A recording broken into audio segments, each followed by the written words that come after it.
Hello, and thank you so much for joining us for this episode. You may be like, what's going on, Kayla? I think you're missing a few people. There are too few people on screen right now. Yes, you're right. Surprise! Another flashback vignette thing is happening here. Hold on to your pantaloons. Today we have with us for the flashback vignette, Sophia. Let people know, what are you up to? Where can people find you?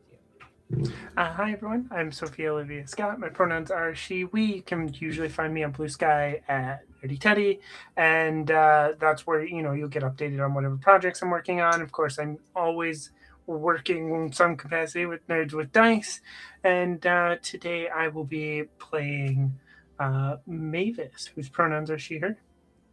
Awesome. And Rain, what are you up to? Where can people find you and your cryptidness? I know, I was going to say, you can find me in theory at Rainbow Tiefling on Instagram primarily.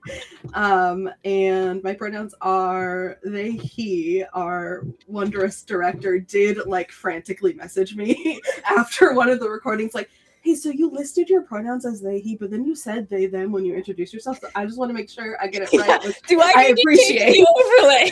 Yeah. No, it's literally just force a habit. You go by one thing for so long and then you're in the routine. Wait a second. No, he is also acceptable. Yeah. So I will be playing. I know, which I greatly appreciate, honestly. I'll be playing Todd Burns. His pronouns are he, him, and yeah, I'm excited. Let's do it. Awesome. Why don't we just go ahead and jump into it? And as you, our wonderful audience, already knows, for these flashback vignettes, I have a makeshift overlay to help us focus on the people who will be in this flashback. Lord help me if we ever have 3 people at a flashback, because I don't know that this overlay is prepared for that. But for this flashback, we do have Sophia and Rain. So we have Todd and Maevis. You all and your families have known each other for a very long time. We've established in the game that your families are kind of part of a loose villain community club. They get together, force their kids to interact, all that good stuff. Kind of maybe a company barbecue-esque type deal. I imagine it's one of those things where the earlier generations of villains at the company, the first 50 employees, are probably more tight-knit than after it had expanded to a certain point. Yeah, we were actually villains. Yeah. It was you. So we're gonna dial back the clock way back, all the way back to when you all were young children. What were these events like for the both of you when you were younger kids? We'll say somewhere in the range of 5 to 8 years old. How was that? Did you have siblings you had to deal with on top of everything? Did you have other kids from other villains you hated, or what's going on there? I mean, I think so. For Maevis, I think there were definitely other villain kids that at least were around, came in and out of the picture, whatever. Considering that we've kind of established at this point that Maevis is very much a rich kid, based on her mother, and I think maybe seeing some of these kids randomly. There's villain kids that she's only ever met on holiday and stuff like that. Yeah, I think Todd is that person that doesn't quite have a main friend group. It's maybe some kids he was thrown into a soccer league with that he kind of knows and is friendly with, and then some other kids that were at I don't know, some villain children craft day that he's cool with, but he doesn't have a main clique because he doesn't really fit in perfectly with any of them, especially with the main fellow children that his father chooses to surround himself with being very much in the culture. He's just kind of like the odd duck that, like, I don't know that he was bullied per se, but it's kind of like, okay, like, I'll invite you to my birthday party because I have to, Todd, but we're not close. My dad said I had to invite you to my birthday party because of You've your gotten dad. a Valentine's Day card because the teacher said everybody had to get one, so. So, at this age, when Mavis would have sent Todd like a sincere like birthday invite, did Todd think it was a sincere invite, or did Todd kind of think it's like the other kids? I think Todd thinks every invite is a sincere invite. Todd is oblivious to the fact of obligation invites. I think he thinks he's friends with everyone and just has to spread his time around and hasn't fully realized yet that the other kids are like a little annoyed with him. But he's, regardless, thrilled at Mavis's invite. He's like, oh, wow, she put a lot of time into this. That's gorgeous. So at this, like, villain family gathering, what is the setup? Is someone hosting it? Have they rented out a space? Like, what's the vibe?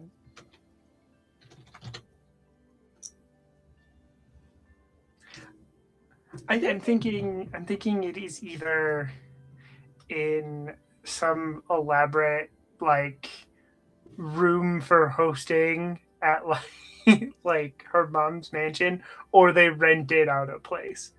Yeah. Both I think are equally. I agree. It's either like the clickiest group of people, like only like the top 5 families, let's say, and then it's at someone's personal address, or it's like an event and they've rented out a space. Yeah, so I think this time it's somewhere in between, because you're kids at this point, so you're not paying attention to what the adults are doing, but you kind of get the feeling that they're excited about something. Like there's something that's going to happen or happening that they're really excited about. So like they've rented out a really like exclusive high-end restaurant, like back room, and like ambianced it out, but it's still just like the 5 or 6 families that always get invited to this thing, but you can feel kind of like the excitement of something about to happen from the adults. Again, 5 to 8-year-olds probably completely oblivious to what it might be. We could probably clue in that something's going on with the adults. Yeah. I think do we think Dot's family is at this event, just out of curiosity? So, speaking of that family, they arrive, and it seems to be what the adults are waiting for. Dot's parents are kind of like a power villain couple. And previously they hadn't been associated with any of the villainous corporations, instead remaining free agents for the most part. But it seems like they've finally made a decision, at least in part, or at least, taking offers seriously. So they show up with this party. Now the parents are freaking immaculately dressed. Like they are, it looks like they're going to some sort of fashion event. It's just a party hangout that, the parents do. Dot, 7-year-old Dot, does not look like that. 7-year-old Dot is fully in her tomboy phase, messy, frazzly hair, in like blue jeans overalls with one of the straps not done, and like in a brightly colored, probably like cartoon t-shirt, like of whatever the big cartoon is at that moment in time for kids. And completely ignores all of the adults and goes immediately over to the kids. And I have a question for y'all. Do your parents choose your outfit for these events, or do you choose your outfit for these events? And with whatever option, what are you dressed in for this event? 100% Professor Inferno has chosen Todd's outfit for this event. And it's like way too formal for an 8-year-old. Like it's kind of like a suit, and you're like, why is this child in such a structured garment? This doesn't seem ideal for any kind of like playing or enjoying oneself. And there's probably even like a very uncomfortable tie that Todd keeps suggesting. And he like sidles up to Maevis and is like, so do your parents pick your outfit too? No. And so Maevis in this context, I think Maevis is maybe also in a suit like Todd's. Being at this point, what you said, 7, 8? Yeah, somewhere in the range of like 5 to 8, however old in the age group you want to say your character is. So for context, this is before Maevis came out as trans, and I think would be maybe copying Todd in terms of outfit for the event. So wearing a suit, it might not be as like well put together, but it's the same sort of outfit in theory. But Maevis definitely picked this outfit herself. Now, Todd, your father is Professor Inferno. Is this uncomfortable child suit he has put you in any way have any flame theming?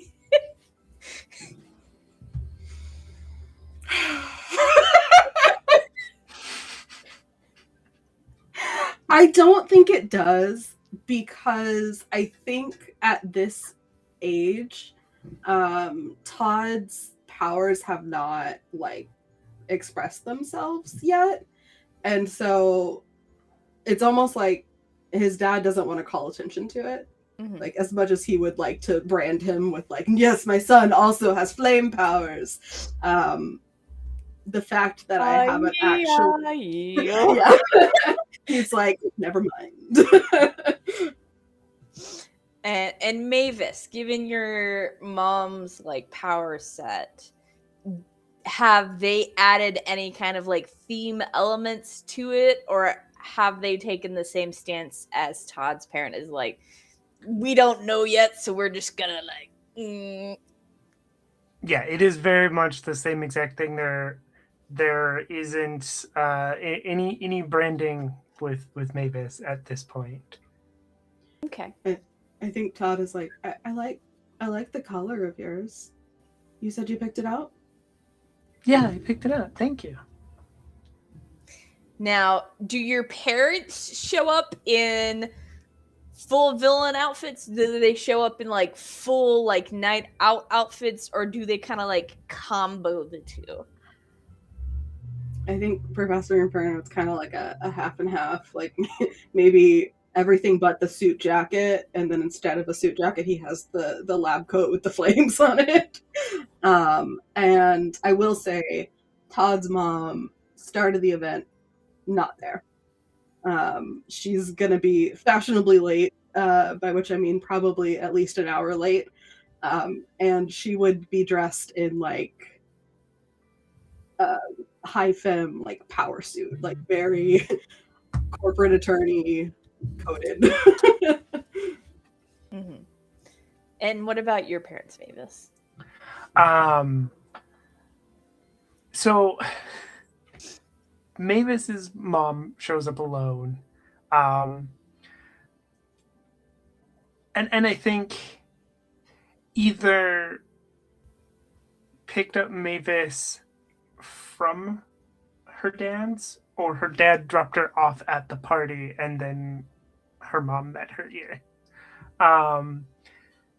And her mom, I think, is always a little over the top. So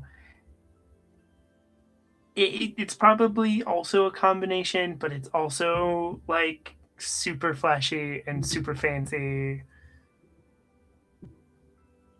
and probably does have at least some hint of branding for her, super villain, whatever. So like there's some sort of logo or something, whatever that would be for her.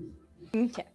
And I think in stark contrast to this, Dot, like, Kool-Aid Man's on the scene where the kids are, and just like, hi, I'm Dottie! And as they throw their hands up, say hi, like little snowflakes come down.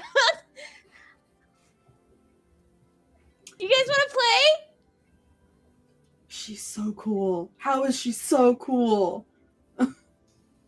You do know I can hear you, right? Nope. Well, hi. Hi! You want to play? Yes. Tag, you're it! And she goes running off, and like fully like between tables and adults and chairs, like full dashing without a care in the world, as only a small child can do. I think there's a moment of confusion from Maevis, and then she just turns to Todd and smacks Todd on smacks Todd on the shoulder and goes, "You're it," and takes off as well. Rude! What?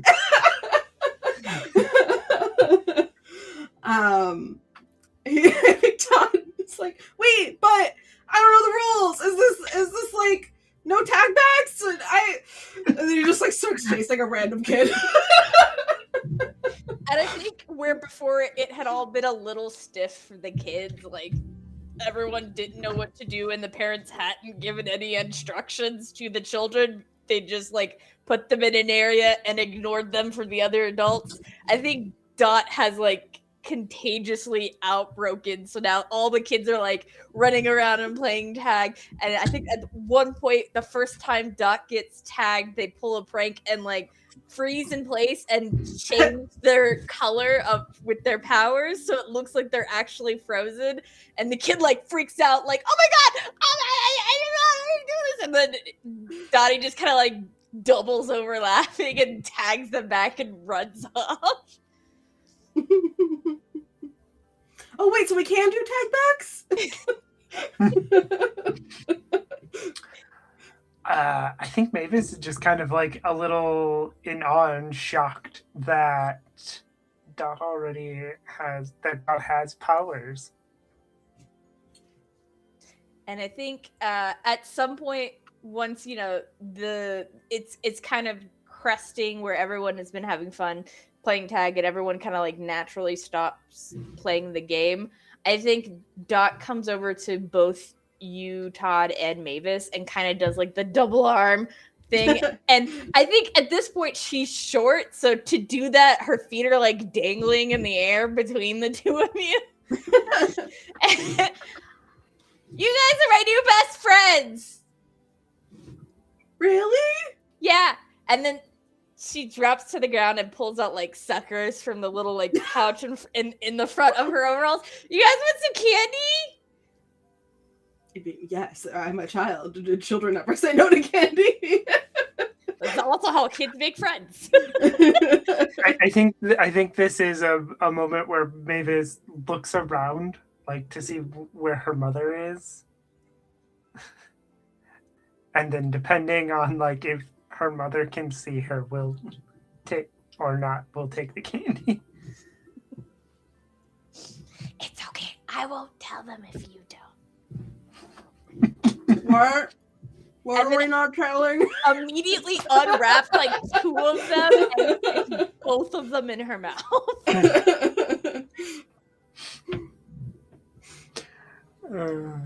Amazing. Mm-hmm.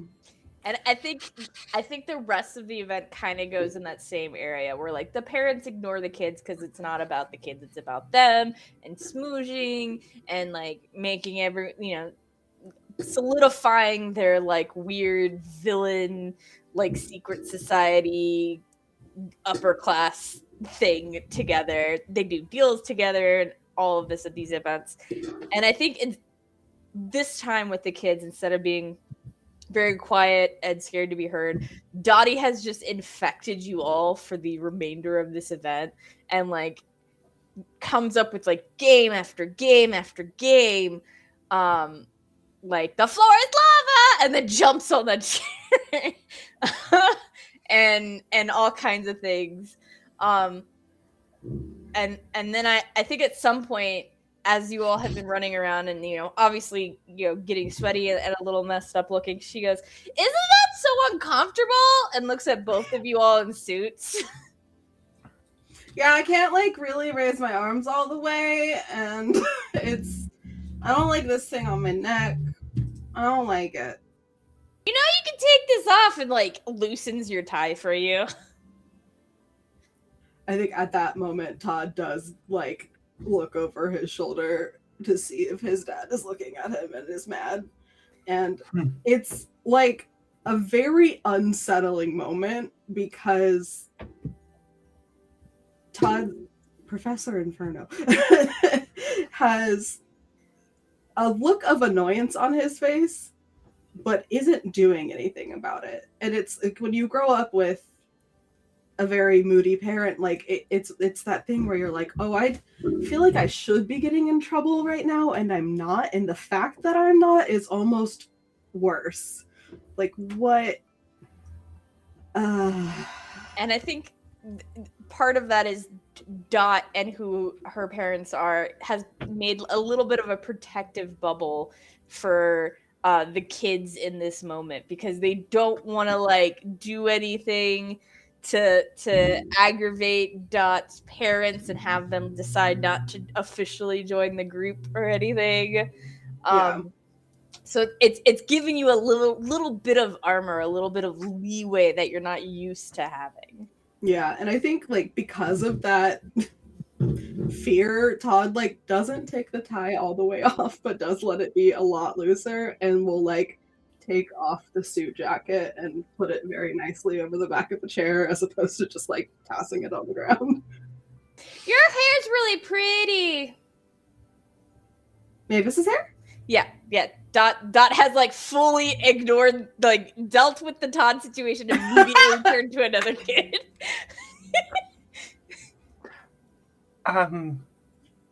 Thanks. You're welcome. Now at this point, like, have you started growing it out? Is it buzzed? Is it somewhere in between? I think it's going to be like somewhere in between the sort of like classic like semi-short like young boys haircut where it's just like a little shaggy. You can tell like parents never let it get too long, but it's always like a somewhat shaggy length. Now, would you say you have bangs or anything that like go all over the place, or are you like spray painted down so nothing is moving, just hard shell?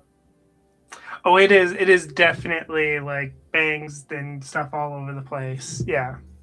Here, you can have this. And she takes out of her own hair like a sparkly pink like barrette and uses it to keep your bangs out of your face.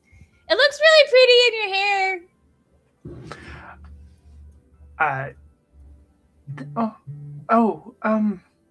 Thank you. You're welcome.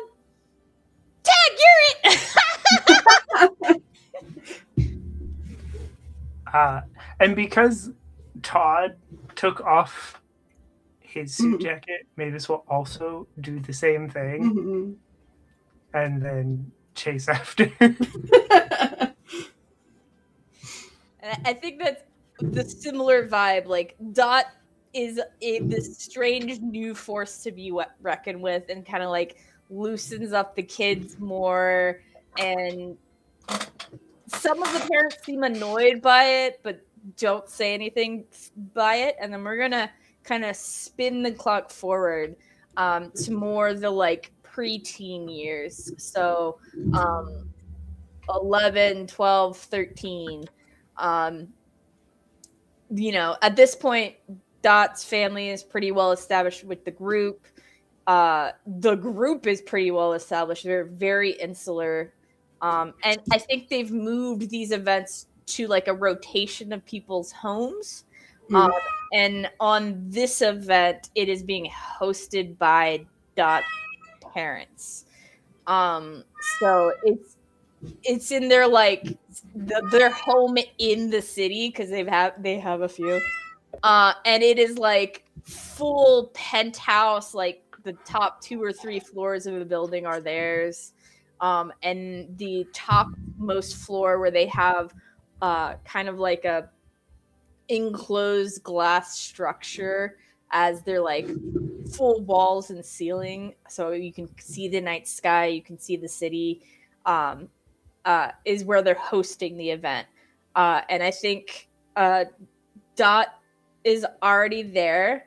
I think at this point they're probably still go by Dottie, like they introduced themselves as a kid to you. And they've maybe aged a little bit out of that tomboy phase, but not fully yet. So like they are in like a little bit of a sundress, but you could see they have like shorts hidden under there. Like maybe that was part of the deal for this outfit. They do have like some of those like preteen Claire pieces of jewelry that kids have, but maybe like a step or two higher class because of the affluence that all of your families come from. And I think she's at the door with her parents greeting people as they come in. So what family would be the first to arrive to this event? Would it be Todd's or would it be Maevis's?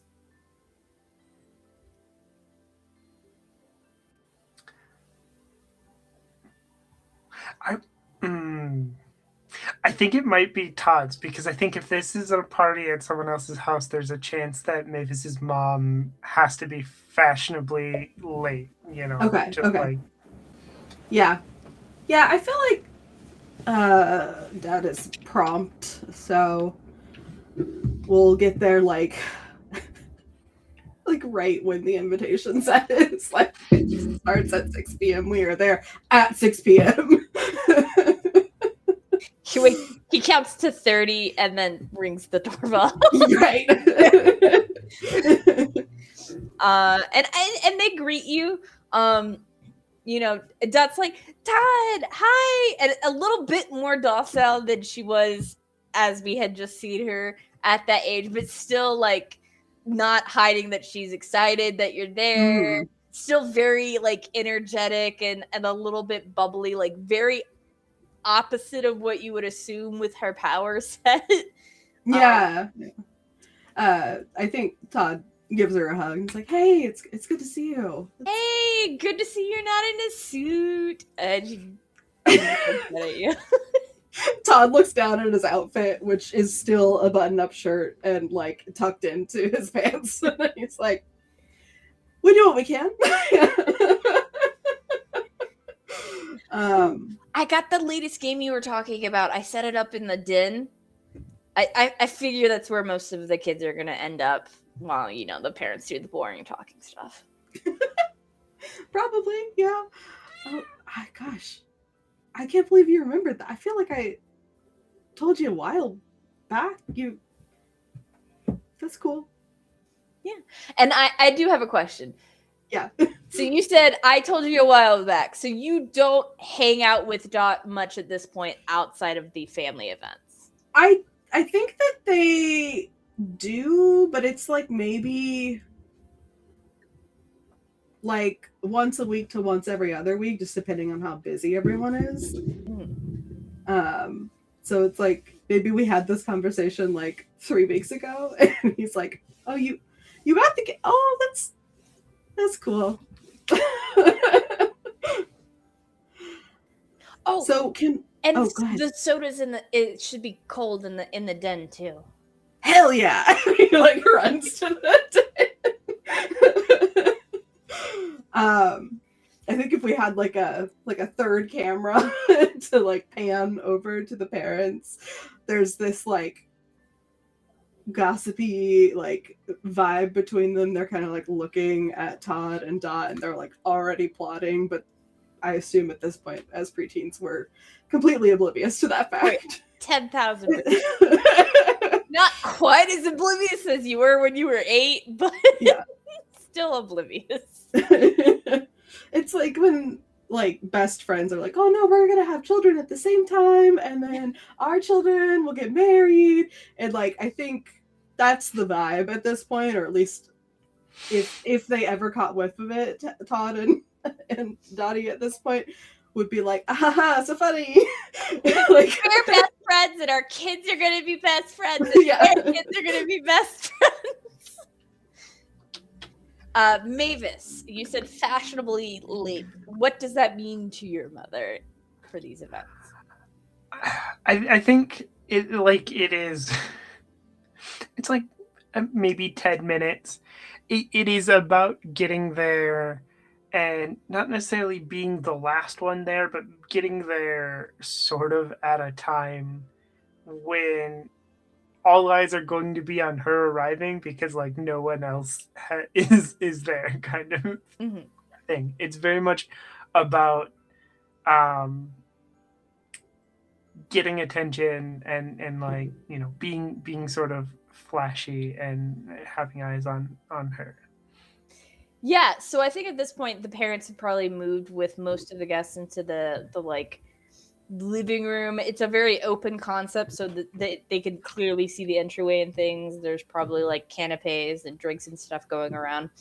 As soon as the doorbell rings, Dottie is there and like opening it and it's like, Mavis! And like jumps at you to give you a real big hug.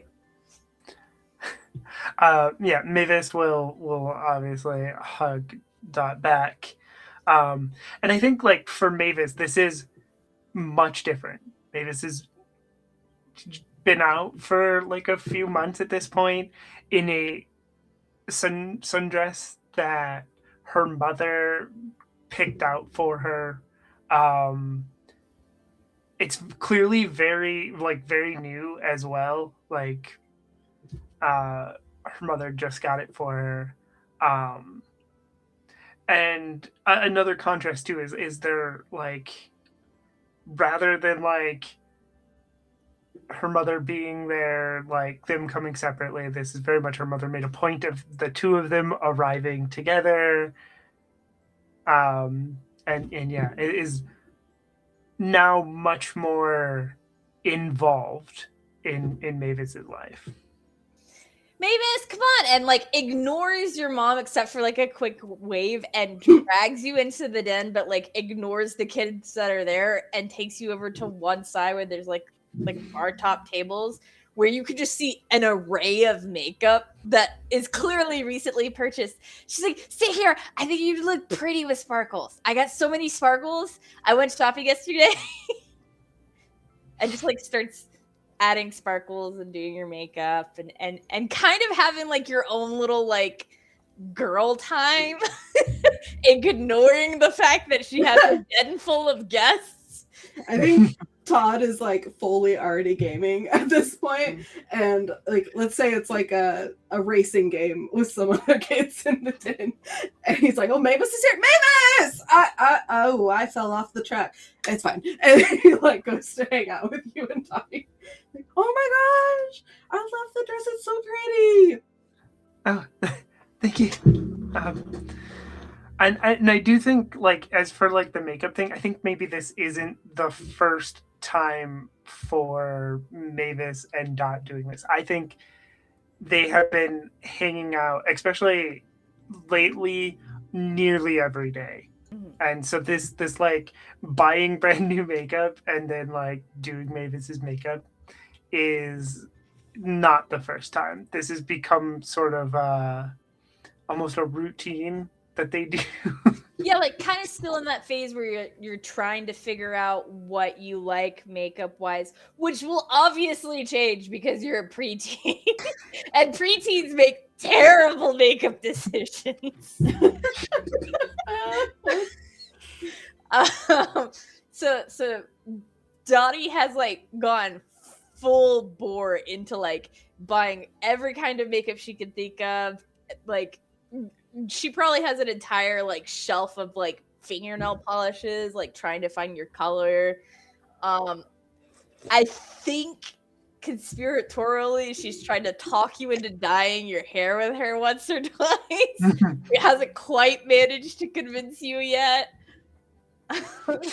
She's like, but it would be so cool. We would look like, like pop stars. Like, I think maybe the first time convinced Mavis just a little bit, and Mavis asked her mom and was shot down, and has since not been brave enough to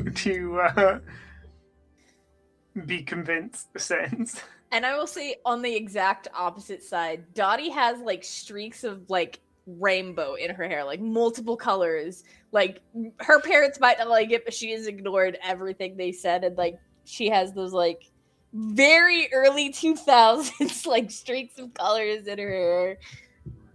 I think at this age, Todd has maybe started to realize a little bit that the other kids aren't as fond of him as he is of them. And there's a part of him that is like so happy that Mavis and Dottie are bonding and getting girl time, but is also like just the tiniest bit jealous. And so he has crashed one or two of these days. I think Todd is currently rocking frosted tips on his hair, is what I'm saying. Because he was like, we're dyeing hair, I'll be there.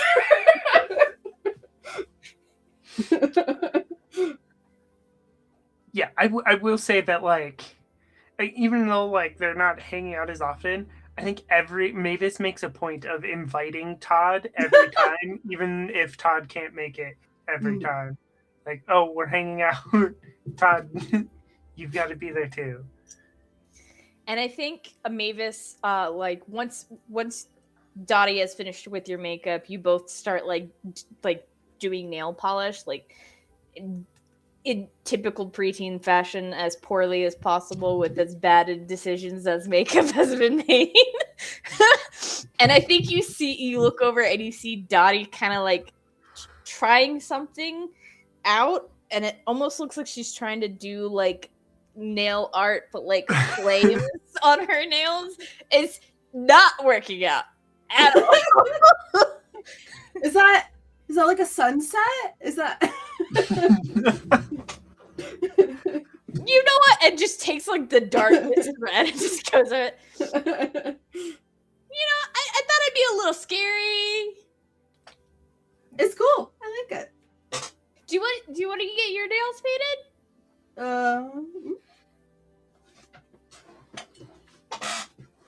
I'm weighing my options.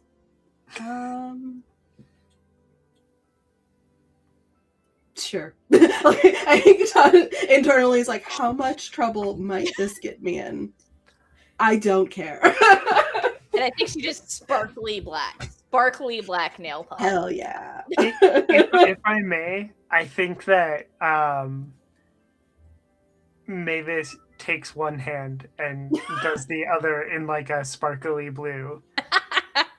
Yes, this is amazing. And they just all do the whole like typical catch-up thing when you haven't seen people in a while, especially if most of the time you see people in like gatherings. Like, how's school going? What's going on with you? Parents, they're stupid, right?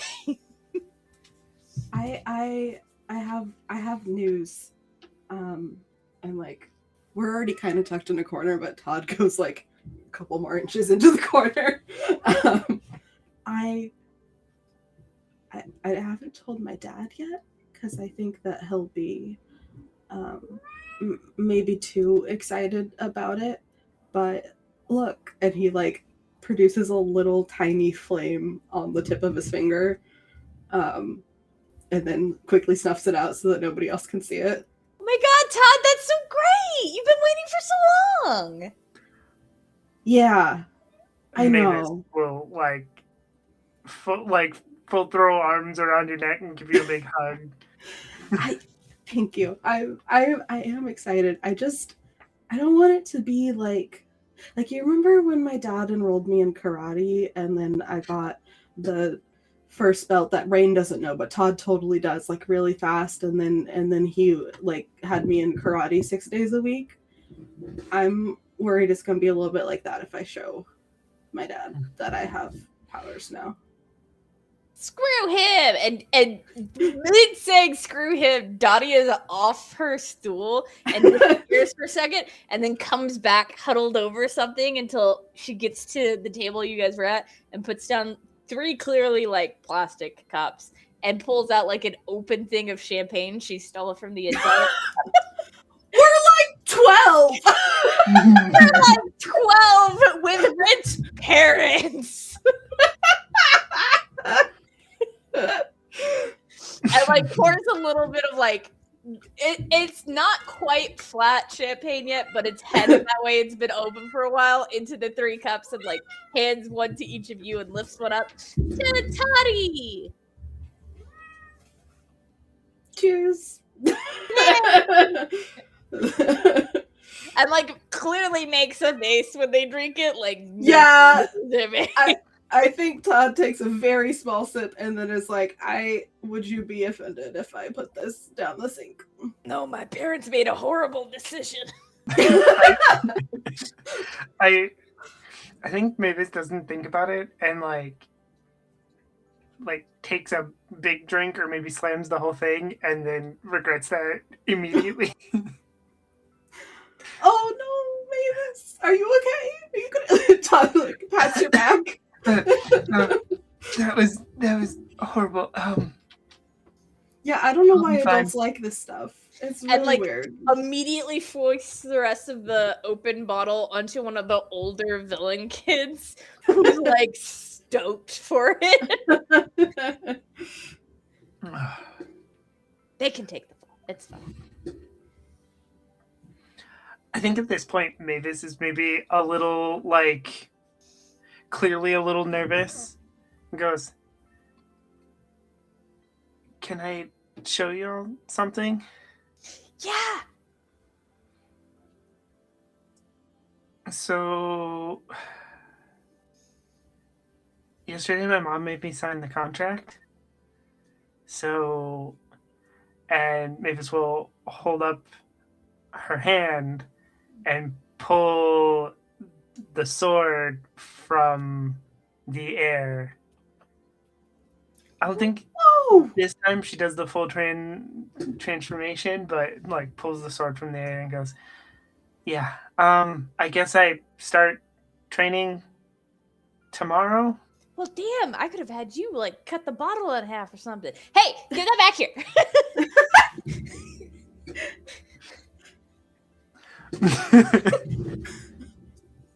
I love the image of one of the younger kids in the room just bossing around the teenagers. Yeah, like Dottie has no fear.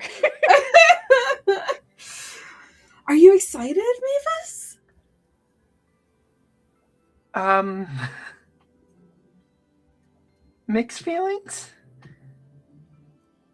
It's really cool. Yeah, look at that sword. That's sick as hell. I just never thought I was even gonna get the choice to sign the contract, and then she kind of made me do it, and now, and I don't know, mixed feelings about that I didn't get the choice, I guess. And you see Dottie like start tilting her head and like her brow starts furrowing and she's like, "What do you mean she made you?"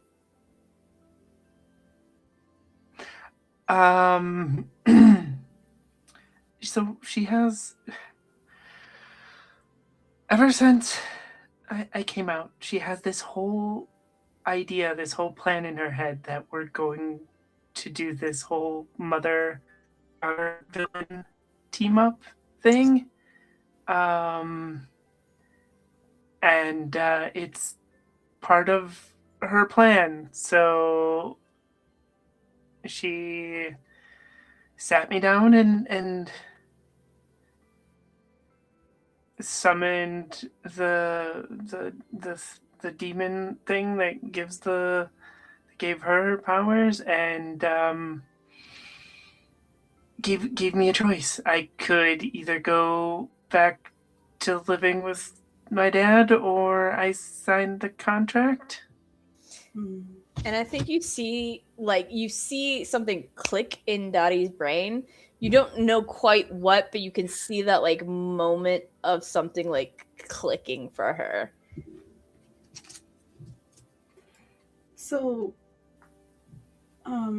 if I heard you correctly, it's kind of like you're really happy because your mom is acknowledging that you are a girl by doing this, right? But also, maybe she doesn't fully understand what kind of girl you want to be. She expects you to be her kind of girl, not your kind of girl. Yeah, exactly. Well, that's just dumb, because there's only one Maevis. Yeah, You maybe can't be it's someone else. Look at that sparkly blue hand. You fucking killed that. I mean, yeah.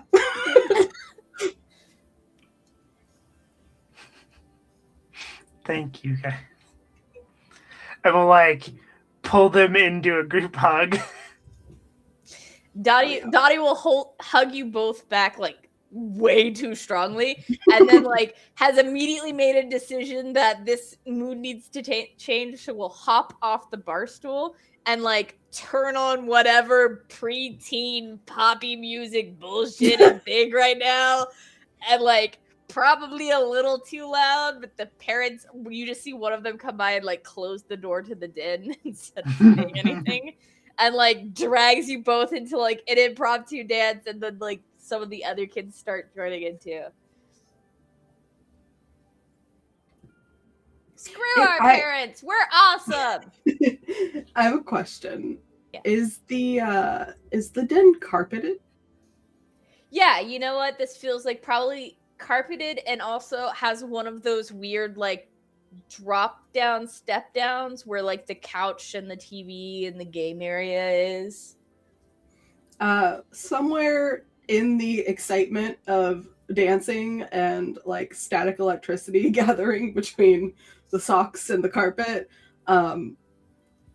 not fully knowing how to control things yet, Todd does start a little fire on the carpet. And I think, not even making a big deal of it, Dottie puts it out with a blast of cold and then like sprays it up into the air, so everyone's like showered with like sparkly snow, like totally playing it off so like no one would notice what happened. And then Todd turns to Mavis like, do you think anyone saw? No, definitely nobody saw. Okay, and definitely nobody's gonna notice the scorch marks later.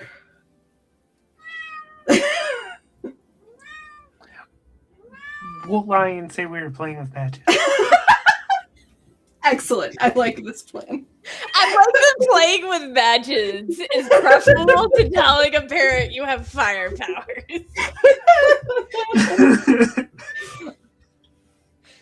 Off camera somewhere is just a very long interrogation between Todd and his dad, where Todd eventually caves and is like, okay, fine, it was me. I did it. I have fire powers. Are you happy now? Yeah, go ahead, Mavis. I was gonna say, this is partly this interrogation happens because despite the full willingness to do this, Maevis is a terrible liar. Todd's dad finds out because you can't lie to your mom, so your mom tells his dad. Yeah. And I think with that, we're going to speed the time clock forward again to early teens. So we'll say 14, 15 area. It is another family event. I will say it is hosted at one of your places, and I'll let you decide which one of you want to host it at your family estate, residence, whatever you want to call it.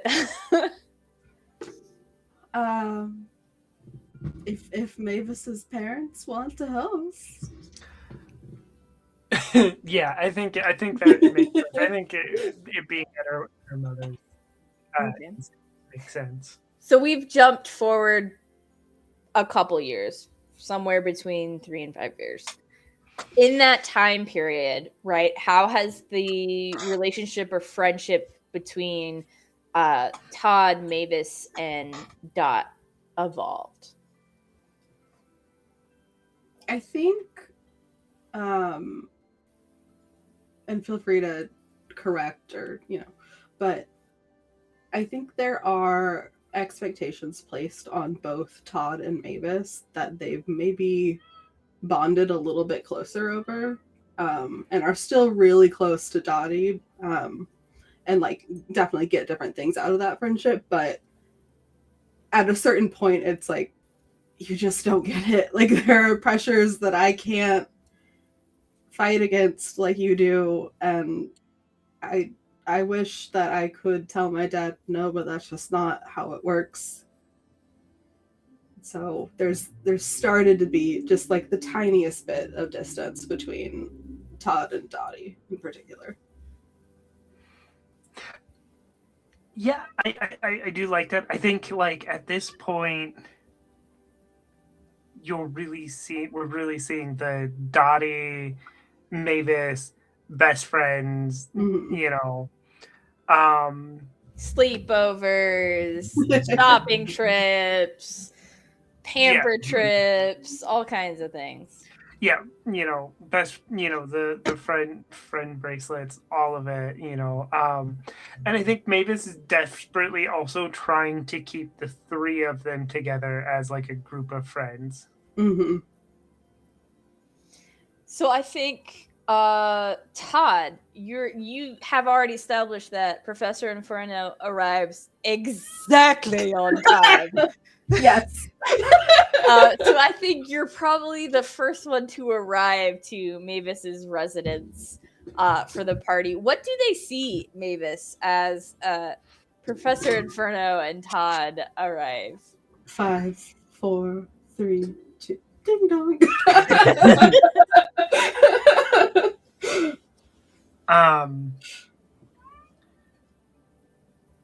They're greeted. So the door is opened by a butler who like lets them into the house, and then are greeted by Mavis and her mother.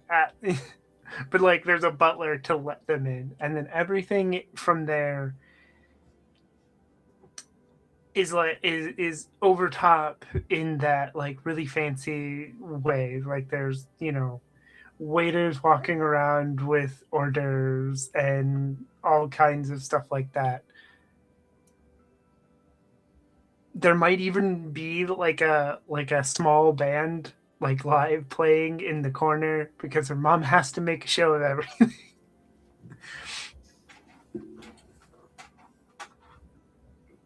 Whoa. It's impressive every time. I think Todd is he's dressed casually but in weird fabric. Like it doesn't look like normal t-shirt material because it is flame resistant, and he's just like, we're making the best of a awkward situation. But he's definitely. Do you think Mavis is coming to greet people? So yes, her mother has her like in the door, like you come through the door and they're right there greeting people. Mm-hmm. I do think that like Mavis is in a really nice dress, but on her phone, so like when Todd comes in, her mother's like giving her like a, hey, put that away, impressions matter. And like Mavis is like looking at a message and then like rolls her eyes at the phone, not her mother, and like puts it away. Yeah. Todd will immediately make a beeline for Maevis and is like, "Oh my gosh, it's so good to see you!" Big hug, and kind of like waves to your mom, but doesn't really interact. Yeah, It's good to see you. yeah, of course, gives a hug back. Yeah. So what are we doing? What's the plan? Because we're not just gonna hang out with the adults the whole time, right? My mom expects me to do the rounds now that I'm getting older, but we're gonna sneak off into the backyard. I hate the rounds. Do you need backup? Look, Yes. we'll just make like a really long line of handshakes, and then people will get exhausted and they'll get tired of it, and then we can go. It'll be great. Donnie also offered to give backup, so we'll all do it together. We'll get it over with, and then we'll sneak out the back. We'll be like the Von Trapp siblings, but villains. Exactly.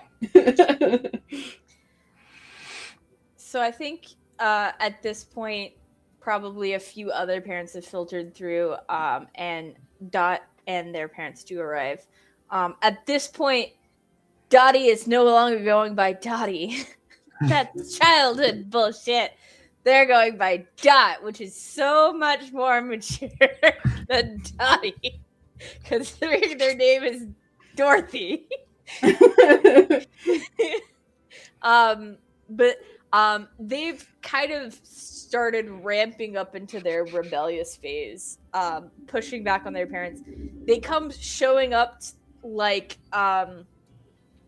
very much in the like innocent good girl totally goes to church kind of like outfit, bright and sunny, has totally turned off their power, so they don't even have like a hint of blue to their skin or their hair. Has like overly done their hair so it's big curly cues so that you can't tell that like it's formed with like snow crystals or anything. Mavis, Todd, and like comes over and does like the like cheek kiss thing. Hey, Dottie. Dot. All right, Dottie. And she just kind of like waits until no one else is looking and then like slugs you in the shoulder. Hey! Look, we've been friends for forever. I get to call you that. This is the price you pay for declaring yourself my best friend when you were 7. Now, does Todd have an embarrassing middle name? Oh my gosh.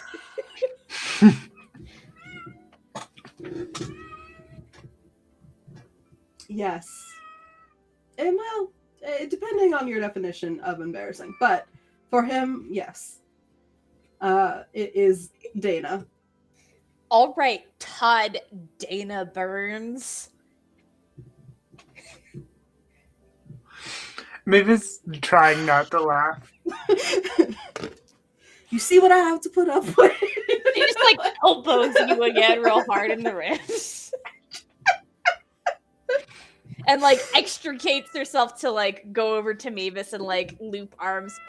You ready for the rounds? Let's speed run this shit. Yes, let's do this. All right, come along, Todd.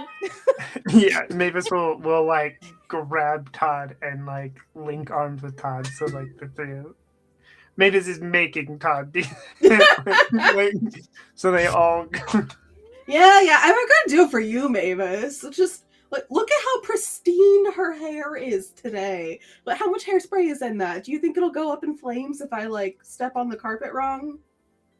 I think she like tries to kick you, but you're on the other side of Mavis, so it doesn't quite happen. But you do realize something about Dot. She has learned how to like work her way through the adults. She is too good at like doing the rounds and small talk, knowing what to ask them and knowing what to say to either cause the parents to like make an exit or for it to make it acceptable for you all to go to the next one. And she just keeps kind of like cycling you through. And she whenever she keeps an eye on your mom, and whenever it looks like your mom's like checking you all out or looking your way, she makes it look like you're leading the conversation, like you're the one like managing and moving through the space.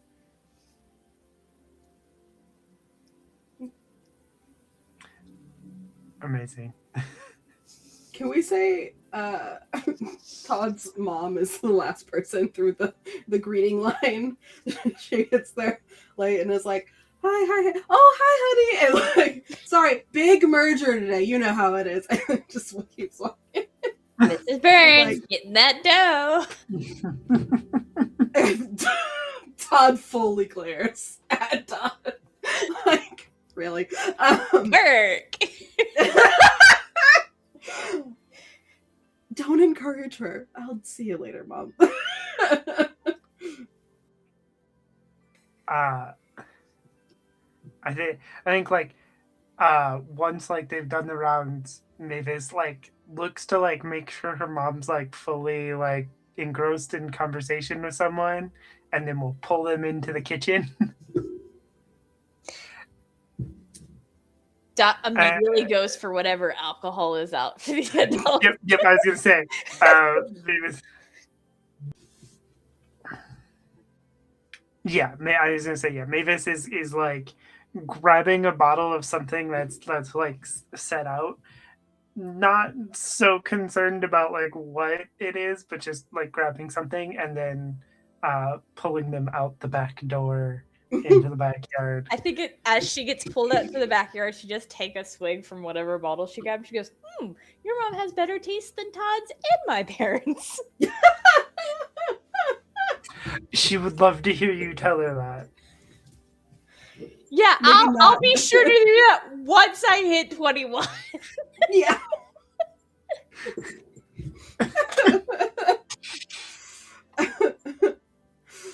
Oh my gosh.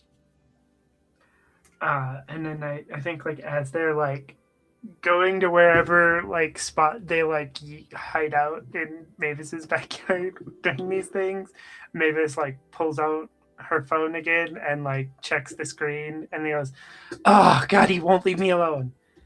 Who won't leave you alone? Ooh.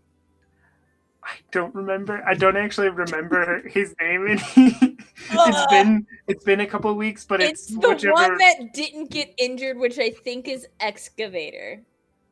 Yeah.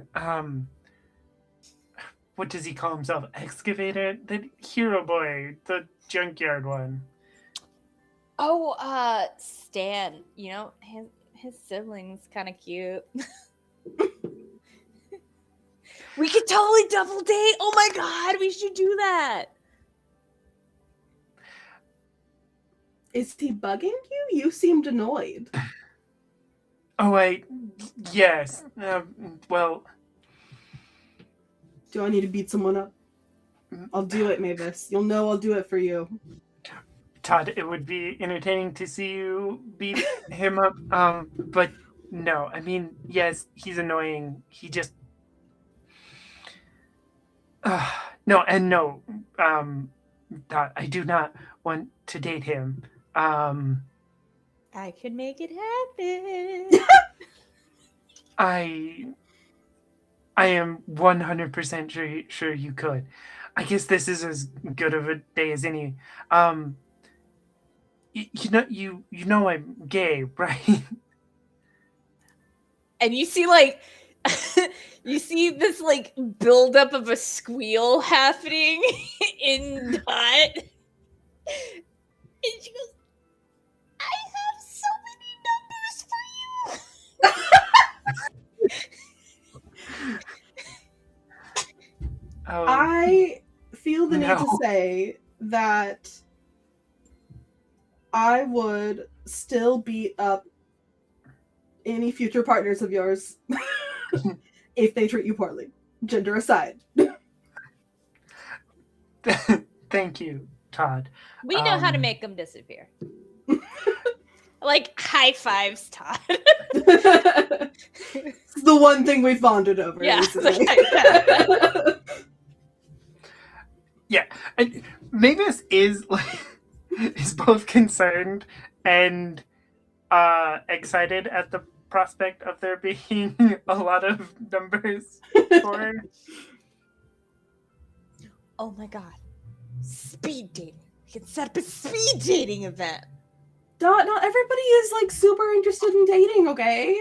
Ooh, party, right? Pride's coming up. We could set up a party. Get that Mavis train moving. Oh my goodness.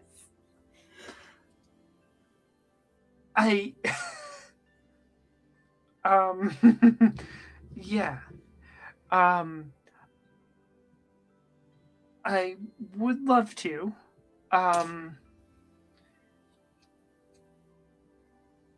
If we could find somebody my mother's not going to scare away.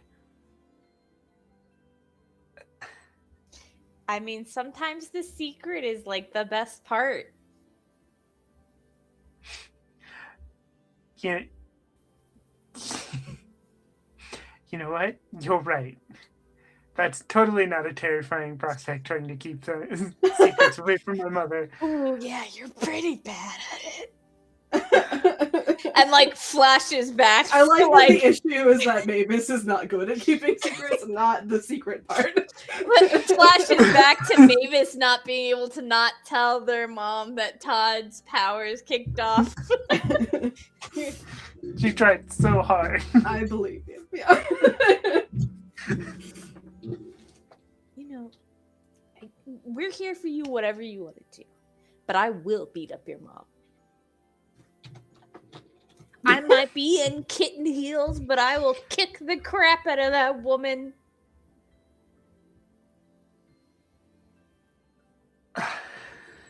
What if you're not ready to like date, you could sort of like softball into it. Promise coming up, you could ask someone that you're like sort of interested in.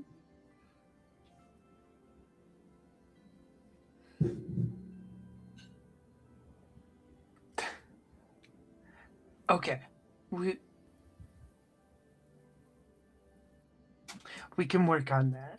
Okay. We can work on that. We gotta find me a date too, because I don't know. And I don't want to go with my cousin again. Well, how about this? If you two... You can see she's trying to find a polite way of saying... end up without dates. We could all go together. We'll get like a party limo. We're like make it a big thing. I mean, that does actually kind of sound nice. Like, I would prefer spending time with friends than like putting too much pressure on it being like a big romance thing. Didn't you just put pressure on it being a big romance? No, I said it was a softball, Dottie. Dot! And she's like full on hinting not caring now that you all are outside. I actually have a question because we had talked about Dot having confessed to Mavis that she had a crush on Todd. Do we think that has happened yet, or does that happen more when they're older? So that doesn't happen quite yet, because right after this is when I would say Dot has her phase where she starts dating that hero that we referred to, because Excavator is trying to hit you up, Santa's trying to hit you up, and she ends up dating one of their siblings. And that gets her sent off to boarding school for a while. And I think we established Switzerland because there's too much snow there. And she's a snow villain. And then when she comes back, you guys like are almost glued together, like catching up and like constant sleepovers at each other's places. And I think during one of those is where like she ends up confessing that she kind of likes Todd. But like there's clearly like hints and things now.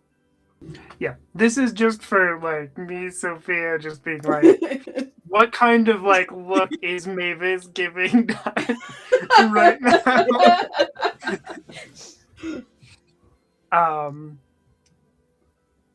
But I do think like maybe Mavis gives like a curious look because Dot seems to be trying a little hard to like push Todd to go with someone.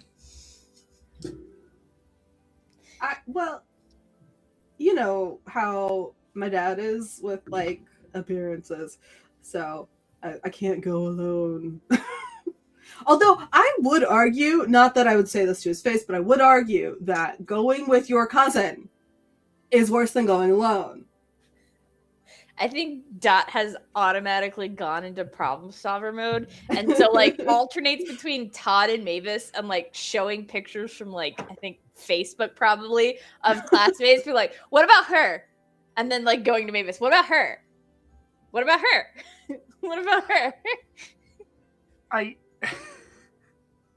Now I know Mavis didn't know Siren's name when they were adults, but I do want to know, is Siren in the pictures that...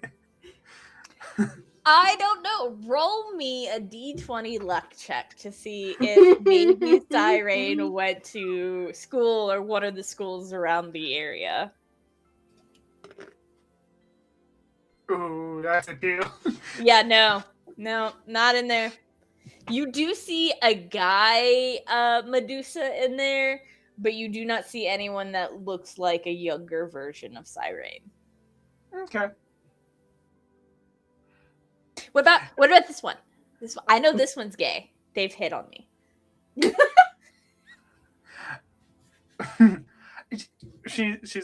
She's very cute, Dot. I could totally get her number for you. I was like already mid typing. Okay, yeah, do it. Fires do it it off. before I check it out. As soon as you say "do it," fires off the message. And gets like a pretty quick reply back with like a phone number, and it's like, so okay, Mavis is sorted. Okay, Todd. Now, how about her? What about her? I don't know. Who? This one. I don't even know that person. She's literally in your history class, dude. No, Todd would definitely know someone in his history class. It's gotta be like the room over or something. Like, don't you pass each other in the hall? Oh, Todd, that's Stephanie. She's really nice. Yeah? What's she, I don't know. What are her, like, hobbies? I know this is really important for prom, specifically. Taking her to prom. Okay, fine. What are her powers? Sorry, Sophia, what did you say? I was like, she's on the volleyball team. She's on the volleyball team. Actually, that is an important question. What are her powers? Do we know? I don't know. You gave her a name there. I think yours is powers. I'm not 100% sure. Plant manipulation? Or maybe it's wind. It's one of those. Okay. I'm weighing whether or not... Here's the thing with my dad, right? I gotta appease him enough that I'm not in trouble, but also he can't be too excited about it. So plant magic and fire magic seem like they shouldn't mix together, so I don't feel like he's gonna like try and force me to get married at age 18 if I go to prom with this person. So yeah, no, let's go with Stephanie. I think as Todd's doing this whole like monologue about their dad, Mavis sees Dot do the like biggest eye roll.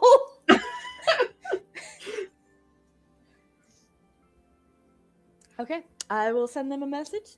And oh yeah, there you go. Now you gotta text them. Do you got game?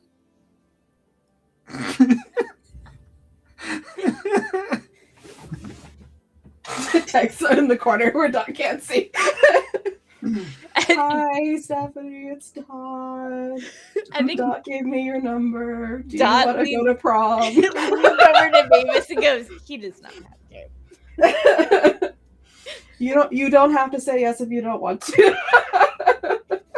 It's okay. So don't especially Mavis doesn't really have game as an adult, and I do not think that she has any as a teenager either. Yeah, but I think Dot's kind of like backseat texting for you. Like, no, you should. That sounds like too much anxiety. Like, you should. Like,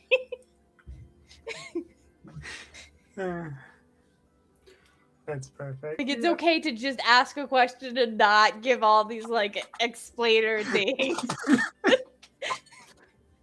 Also, if you don't want to go with me because of who my dad is, then I understand that too. That's just what Dot stopped Mavis from doing. Yeah, like no, she's perfectly capable of finding out who your parents are. You don't need that. You don't, and you also don't need like a catchphrase at the end or to sign it. It's a text message. What did you say about not signing it?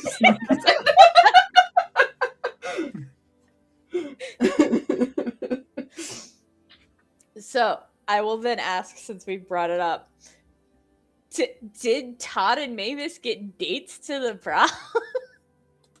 Yeah, I think Todd does end up going with Stephanie, but it's definitely just a friend, like, taking a friend. There's nothing else there. Maybe we have, like, a class together in the future, and it's like, okay! But, yeah, no.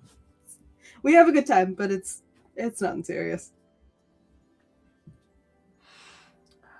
Yeah, I think Mavis does get a date to the prom, but maybe it doesn't go well. You know, it's fine, but it just doesn't really go well. Canonically, Mavis has not actually dated anyone till Siren, so I think like it's just kind of a really awkward we went to prom together.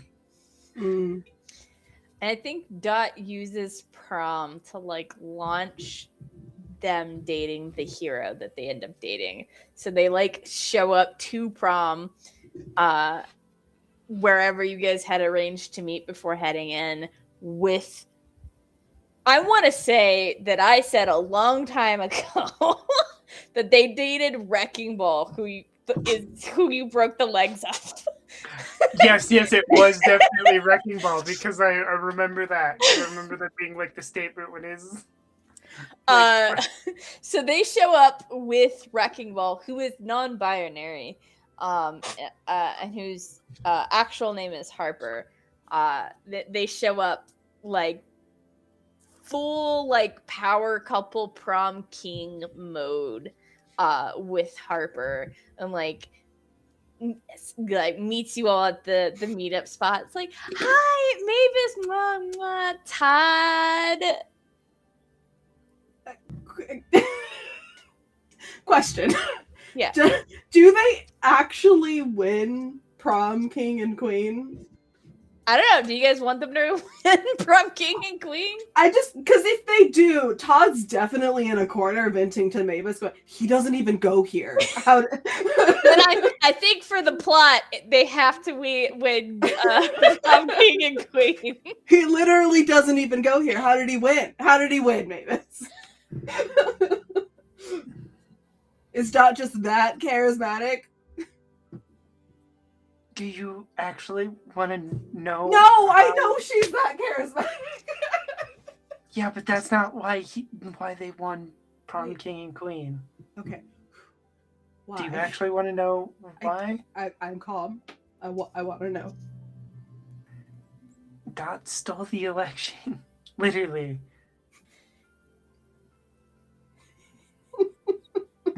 Literally. She convinced me to help her and everything. So, like, She would. I don't know why I'm It's surprised. part of her master plan for dating Harper. Harper, yeah. What does she think that if they win prom king and queen, her parents are going to be less mad about it?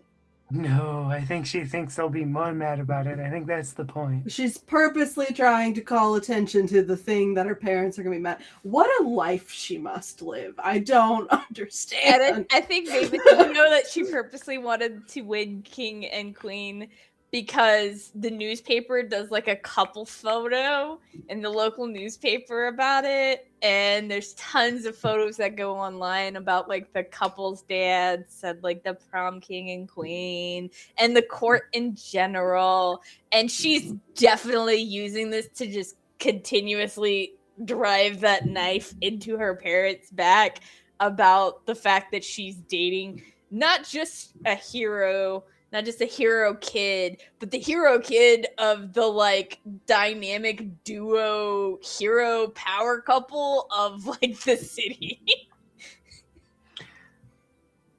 Yeah, look, it's her again. It's her plan. The newspaper and to get it all in the newspaper and everything. Rub it in her parents' face and the whole thing. It is. And you didn't talk her out of this? You think I can talk her out of anything?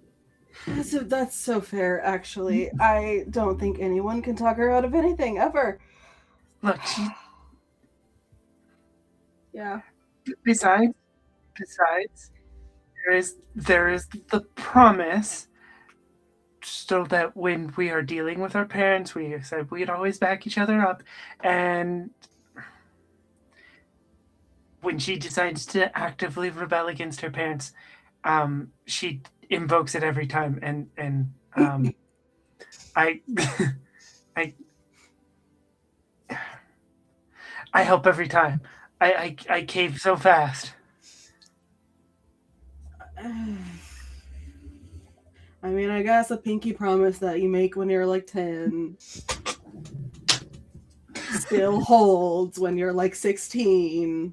If those are friendship rules, Mavis. I think Todd's just like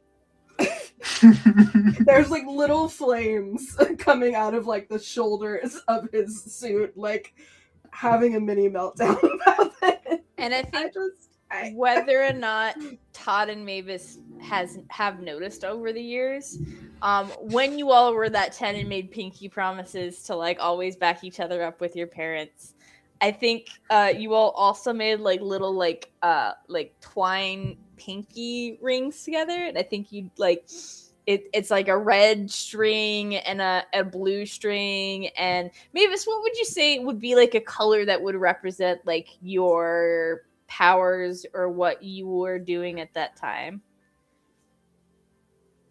Silver. Yeah. And then a silver string that would have been kind of like twisted together in like a little braided ring. And she still has it. Like she still wears it. Sometimes it's like under another ring, so it's not as obvious, but I don't think she's ever not worn it. I think Mavis still has hers, just doesn't wear it. It's like on a little hook, like on her vanity, you know, it's got a special place, but doesn't wear it everywhere. Todd still has his, but no one knows. Definitely at one point was like, no, I lost it, but it's like on a necklace tucked into his shirt.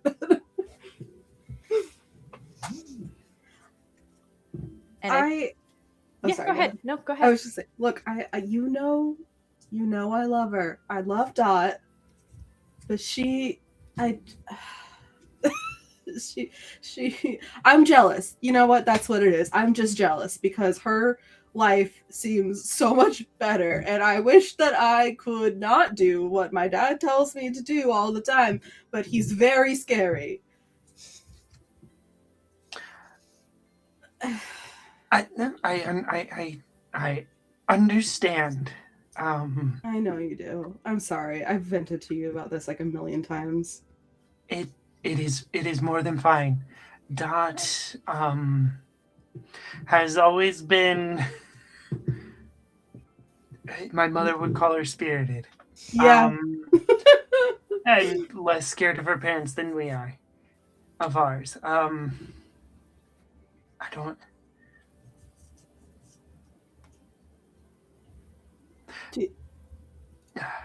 Do you think she's gonna get in trouble for this?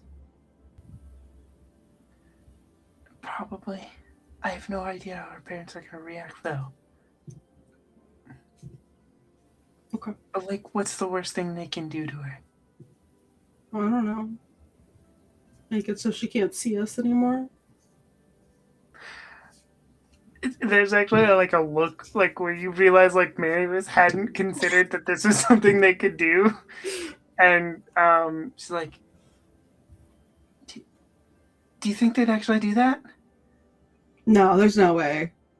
She's the golden child. I mean, as much as they fight with each other, it's just powers at 7 years old. And I think, Todd, something you've noticed throughout the whole night as Dot and Harper made the rounds and like made a show of like interacting with people, so it didn't look super obvious that she like stuffed the ballot box.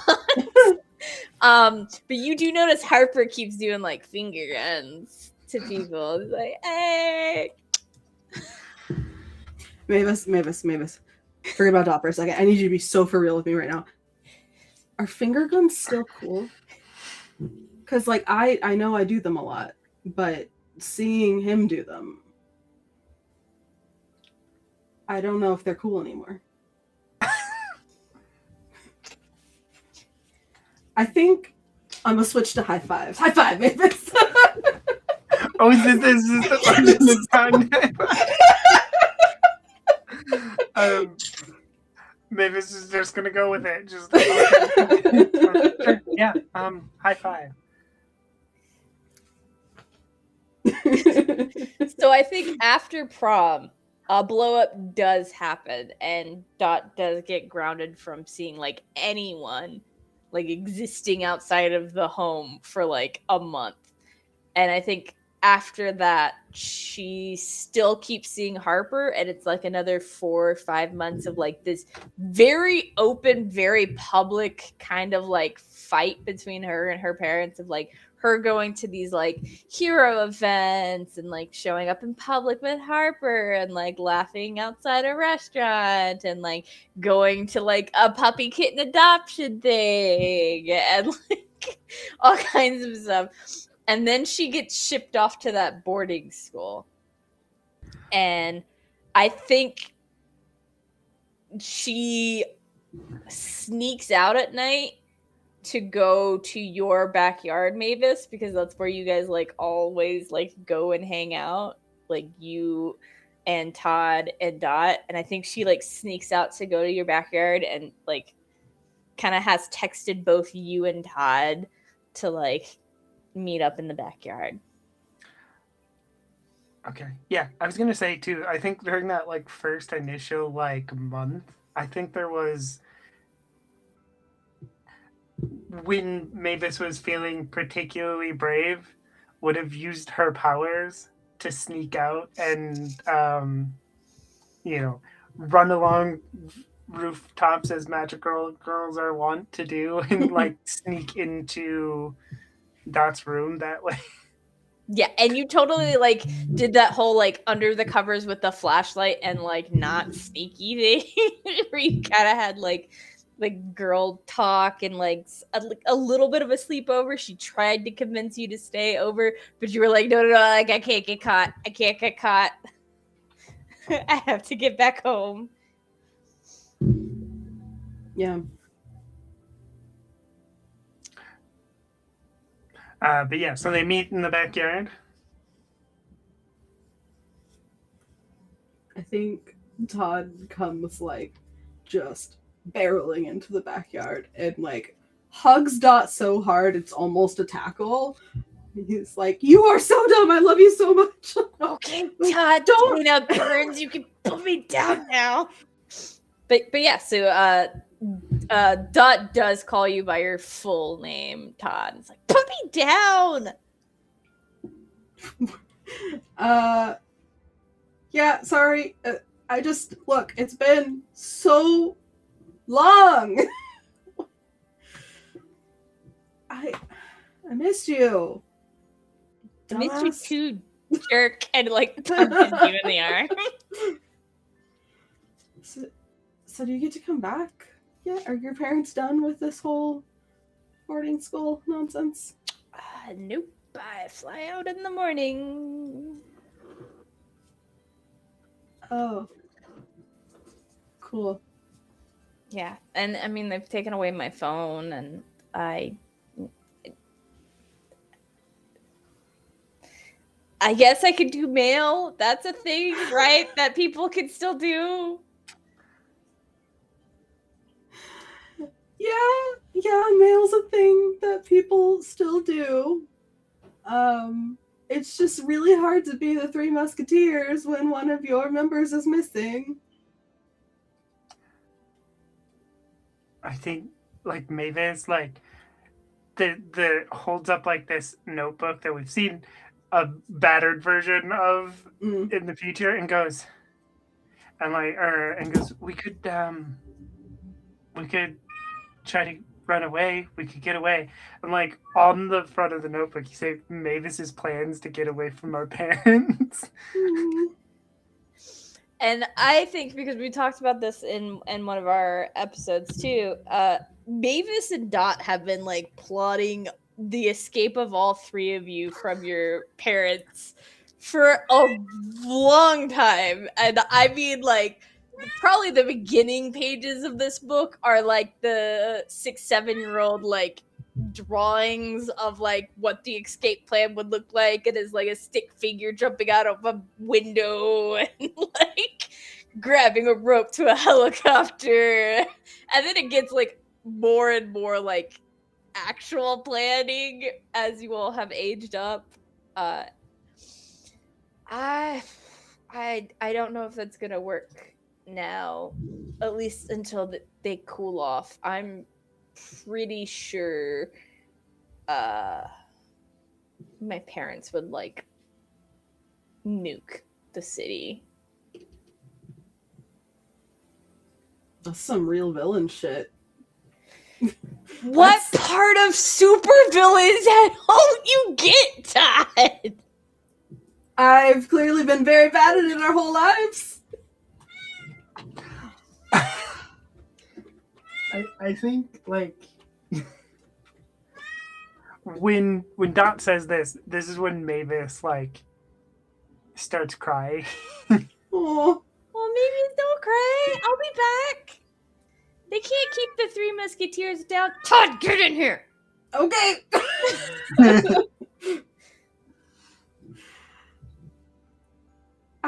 Yeah, it'll work out eventually.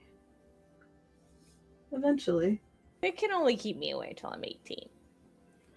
Yeah, speaking of being 18, did you happen to see the documents that I sent over to you that I found in my dad's work computer? Oh, you mean the like attempt to marry us off? Yeah, the like prenuptial agreement to the yeah. Maevis, did I tell you about this shit? That may have caused the last big fight, which is why I'm heading to Switzerland. You didn't tell me, Todd, but Dot filled me in on some of it. Yeah, it's crazy. Our parents are crazy. What? Like, actually, Villain, don't you get, Todd? all of it. Literally all of it. I'd like to think this has been a back and forth with Todd and Dot this whole time, being like, they're super villains. They're evil. Of course they do shit like this. Yeah, I really, I need to stop being surprised. But it's just, you think, like, it's hard to not like maintain some hope that someday it'll be a little bit different. But no, wow, they sure do continue to disappoint. How's training going with your mom, Mavis? Sorry, I need to change the topic. Actually, we'll deal with this whole thing with yeah. I guess the training wouldn't be so bad, but like I don't know. She's so pushy about it, and I don't know. I don't feel like I get to make any choices of my own for it. You know? Yeah. Just learn what she wants me to, and do all this stuff, and then now she's on this whole kick where I guess I'm not allowed to date because it's the two of us, and we don't need anybody like that. We're strong or whatever, and I don't. She's just.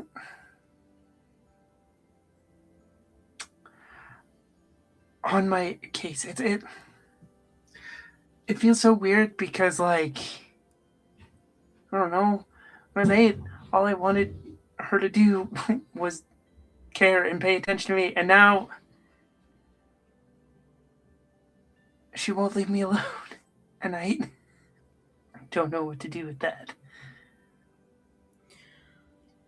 I mean, far be it for me to suggest talking back to one's parents, but if I'm not mistaken, I'm pretty sure your mom has dated like half of the villains in town. Oh so for my her God, to say the world's gonna end. Todd's about to break from parents.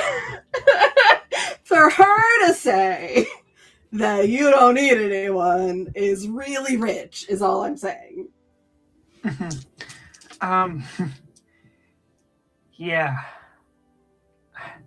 Like, maybe next time she goes on one of these rants, you could just be like, projecting much? I think Dot gives Todd a look like...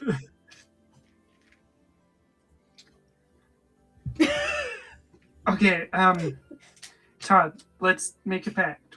When you stand up to your dad, I'll stand up to my mom. And I think at that of like, and we'll both die before that happens. I think with that at like pact being made, you see Dot does take the ring that has been hiding the little like twine thing on her pinky off, and she's like, we won't let our parents keep us from being the Three Musketeers, and like holds out her like pinky with the little like twine ring on it. I think for tonight, Mavis actually has hers on because like knew something was up. Mm-hmm. So we'll like put hers into the middle.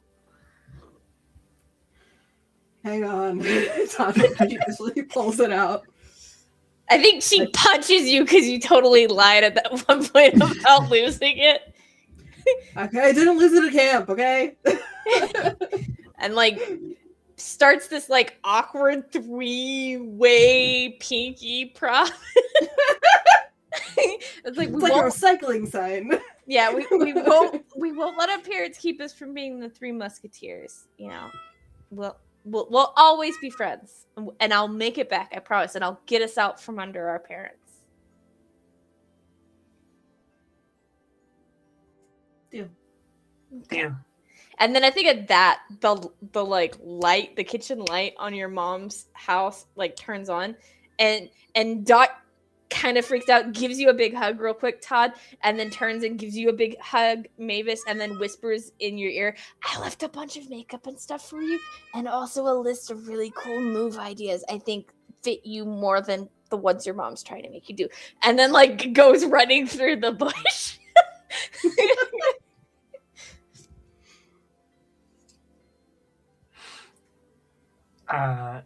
And Mavis is just like kind of standing there, just like kind of shocked. Now what do we do?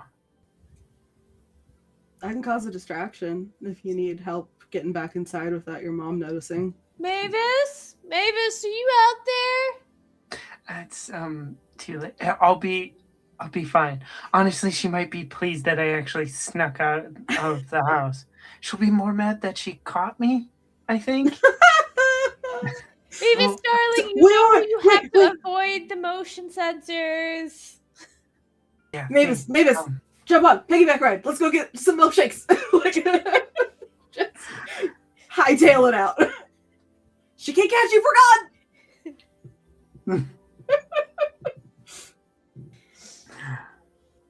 God. So I think with that, we're gonna end it there and wrap it because we know Dot goes to Switzerland for a year or two before being released as an adult back into the world. And for Todd, who missed some of the previous episodes, Dot has kept her promise of doing what she can to get you guys out from under your parents' thumb. In secret, in the current times, Dot has been working hardcore to undercut her parents and open a business, and it now has brought Maevis in it, who will undercut her mom on a fashion design, and they're going to launch it together. Yeah, I think if we had seen Maevis's bedroom, we would have seen like her wall plastered were some of like her early like attempts at sketching dresses and stuff. That's cool. She knows Todd's a work in progress. Todd's gonna be hard to make. Todd's definitely gonna be the last one out for sure. Oh my god, that was so crazy. We're gonna go to the break and we'll see you after the break. Bye.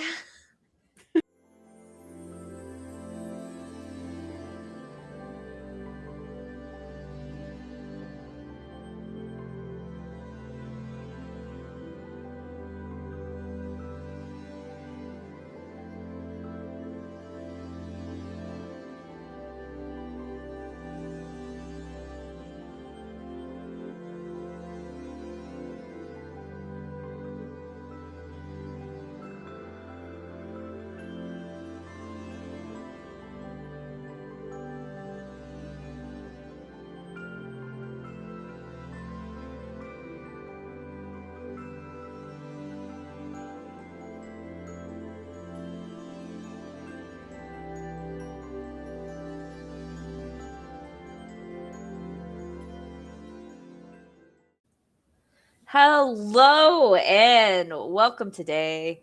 I'm sure you all have been very curious about what happened to Todd. Where did Todd go for so long? Well, we have the answers today, hopefully, for you. And hopefully it doesn't go poorly. We will see. It's up to the dice gods how that goes. I'm going to be real with you. So we'll just jump right into it. As you'll remember, Todd, you got a set of 911 fire emoji emergency text in rapid succession from Dot. And you kind of just bundled everything you had to Grizlar and took off running for the office. Like trying to get a hold of Dot, but weren't able to get anything more than those like 6 back-to-back 911 fire emoji messages. As you hit the tower, you see Siren outside of the office, like looking around a little bit panicked. Yeah, immediately. Siren, have you seen Dot? Do you know what's going on? Oh God, thank God! And just drags you into the office and towards the elevators as quickly as possible, and like gets you, like shoves your way through. And you both into the elevator and like presses the button for a floor. Oh my god! Oh my god! Oh my god! Dot sent me down to get you. It's not good. Before Todd asks any questions, what floor did Siren press? So she pressed the floor that her and Dot work on. So we're going up to like the C-suites. Yeah. What That's not a comforting number on that there elevator. What is happening? Good. Parents are here. Whose parents? Yours and Dot's. And from the look on Dot's face, that was not a good thing.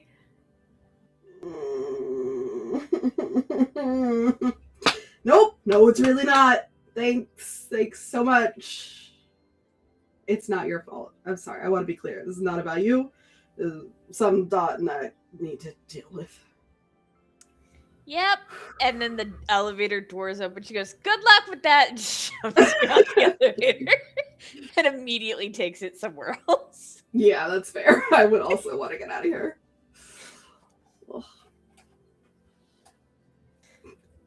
So you don't see anyone like in the kind of open office space.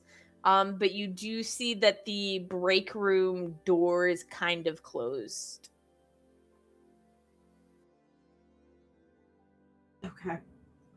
Todd will approach the break room door, cautiously poke his head in, really, really hoping it's just Dot in there. That would be amazing. Yeah, so just to see how terrible it is, I'm gonna have you do a roll. I'm sure so bad. Yeah, so you want minimally, you want 10 or higher. Mm-hmm. If you can get 15 or higher, even better. And this would be a mystery roll? So this would just be a D20. So this is just going to be a circumstantial roll to see what happens. Okay. Can I, Oh, this wouldn't be giving myself any type of disadvantage. Never mind. Part of me wanted to be like, can I make it comedy just because it'd be really funny if he beefed it, but I have a +3 to comedy. Anyways. It's like, you're the character most likely to succeed on a comedy. That's an 8. Yeah. Yep. Mm-hmm. That is an 8. So the way this goes is you go to peek your head in and start opening the door. And the first person you see is Dot, who has that smile on her face that you know very well is her very fake, I am dying on the inside very rapidly smile. And as you continue to open the door, you see her dad, her mom, your dad, your mom. Oh, it just gets worse and worse. Oh no. Yep. I think especially Todd seeing his mom there, he's like, fuck.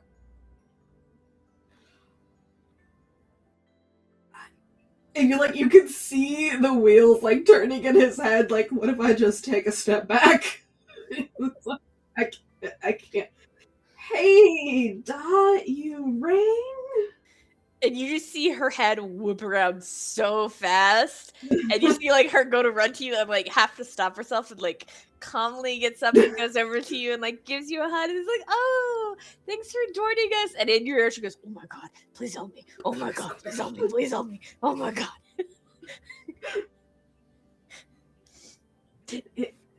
He's gonna get out of the hug, push her slightly away from him, what is happening? I need you to clue me in a little bit here. And your dad goes, Todd, thanks for joining us. We were all talking, discussing, we haven't all caught up in such a long time. Come on, son, come join us. Didn't I just see you this morning, Dad? I mean, yeah, but we all, and he gestures at the adults at the table and includes you and Dot and the kind of circular motion. Haven't hung out in so long, haven't caught up. It seems like we do need to since our kids are in a relationship right now, huh? And he elbows Dot's dad who's sitting beside him. What's the can I get any kind of vibe check on Dot's parents right now? Yeah, so that would be probably a mystery roll. Okay. To read what's going on.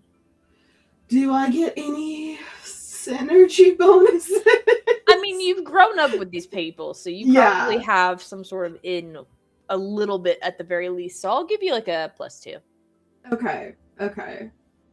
Yeah, it would not make sense to use any kind of prop for this, so we're just going. I have a -1 to mystery, so that in total this is a +1. Yep, starting off great. Yep. No. I think both your panic and Dot's panic have superseded anything you could possibly read off of the parents. Just ice cold. Not giving anything away.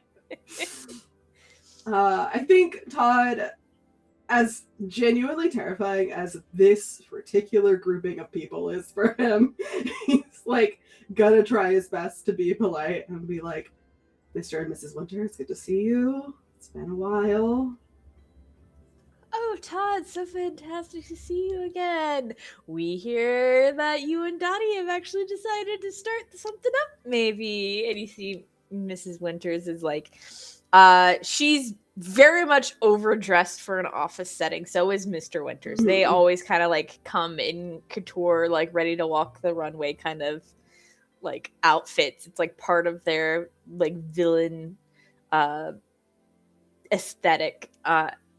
It's just so fun to like get together and catch up. You know, we really should do more like private dinners, just us as a group, especially with, you know, young love budding. And you just like I think at young love budding, Dot like grabs your hand and is like slowly squeezing it more and more. You go look at her like, what do we do here? Can we actually, folks, could Dot and I sidebar real quick? Well, you know what? Does everyone want like tea or coffee or soda? Dot keeps everything very well stocked. We'll bring some snacks back for everyone. We could sit down and have this conversation if you don't mind us just, you know, going and grabbing some stuff. Oh yes, you know, the office beverages here is actually quite terrible. I would love some sparkling water if we possibly have it. Yep, I'm sure Dot has that covered. He like throws his arm around her shoulders. And she closes the break room door as you guys leave. And she just hustles you down further by the elevator so that they can't hear you all. What do you think I said all those emergency 911 text messages? I figured there was an emergency. I didn't realize it was exactly this emergency. Yeah, I just got up to go to lunch, and then when I was waiting for the elevator door opened, and it was my mom and dad, and your mom and dad, and then they just drug me in here, and you can see her like hyperventilating. Okay. Chill. I owe you, I don't remember what the count is at this point, 15? So however you want to handle this is how we're going to handle it. Just tell me what you want me to say. Are we going to totally break their hearts and say, nope, sorry, we're not dating actually. You totally misinterpreted that earlier. We're still just besties? Or what do you want? I mean, aren't you going to get in trouble if we say that? Because you used us seeing each other to try and get out of things with your dad this morning. Technically, I didn't ever say that. Technically, I did not ever say that. It is not my fault if he made assumptions.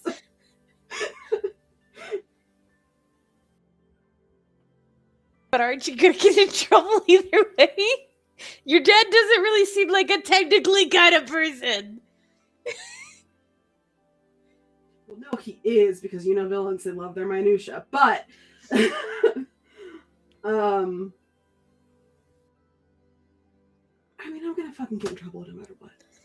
It's my dad. Your mom is here. Yeah, that's terrifying. Genuinely, I know she had a giant merger today. I don't know why she's here. She never comes to this shit. You know that. Yeah. I don't think I I've ever seen your mom without like 7 days notice and an invitation before. Yeah. Yeah. So what exactly do they think is happening? Okay, well actually, what have you said so far? I haven't said anything, but You just sat there silent? no, I made small talk. I asked how their jobs were and how the merger was going and how they commented on the weather and how sucky traffic in the city is. Trying to wait for you to show up. And then every time they referred to us dating, you just what? Crickets? I just redirected the conversation. I'm great at avoidance, Todd. I can't handle 2 sets of parents by myself. If it was just my parents, I could maybe handle the situation. But it's both of our parents, and more importantly, it's your mom. Yeah, no, I understand the gravity of the situation now.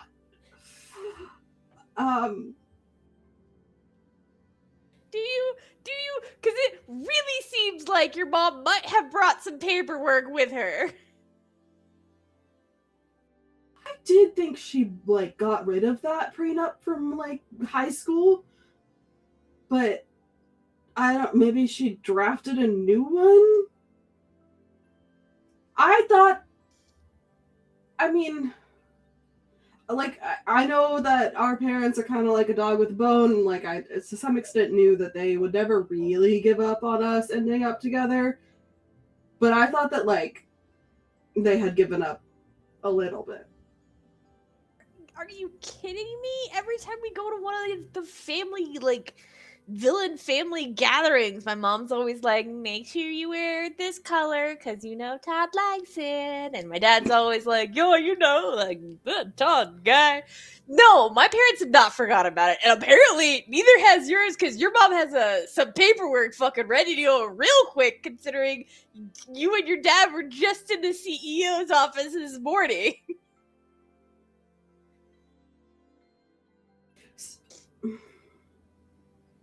So,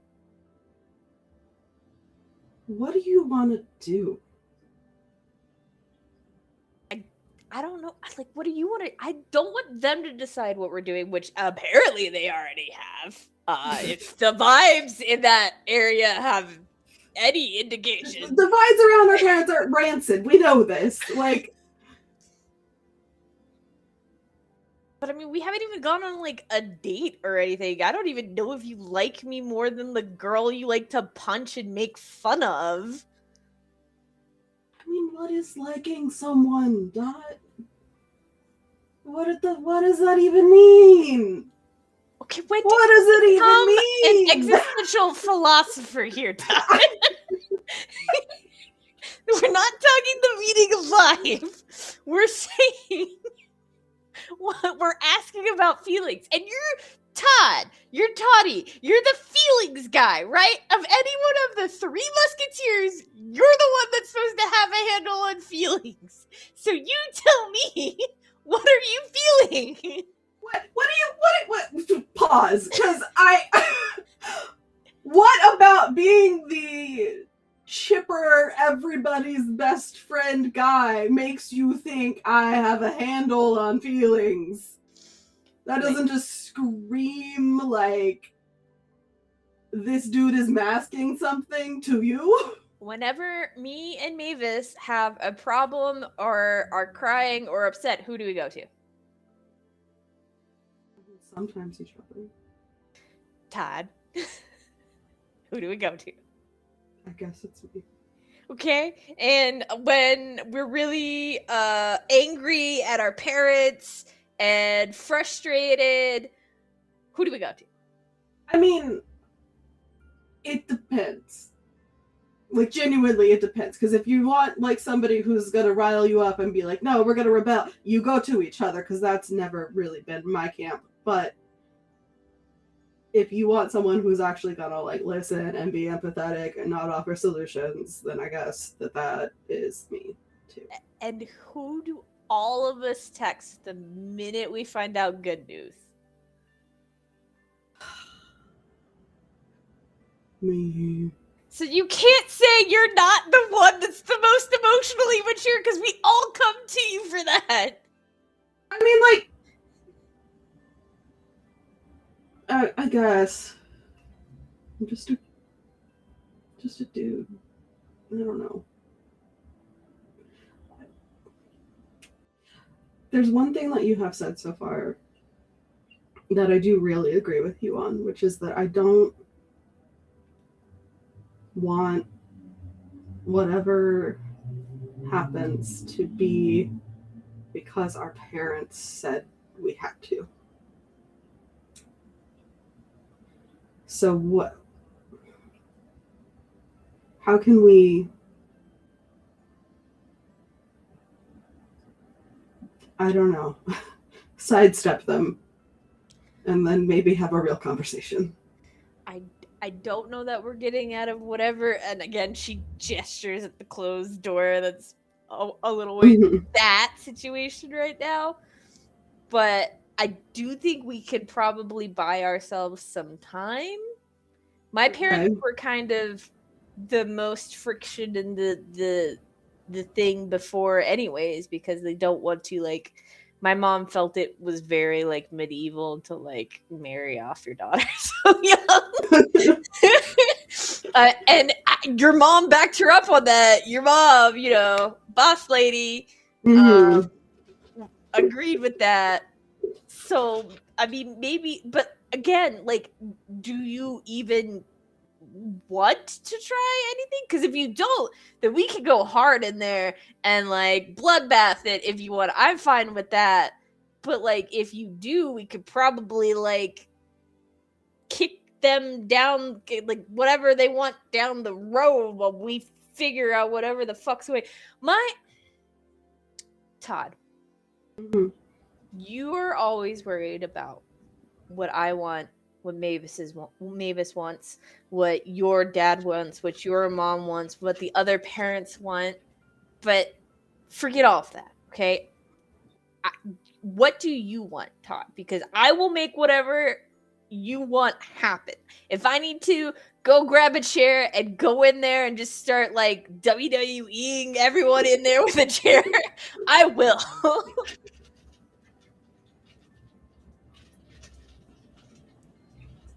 You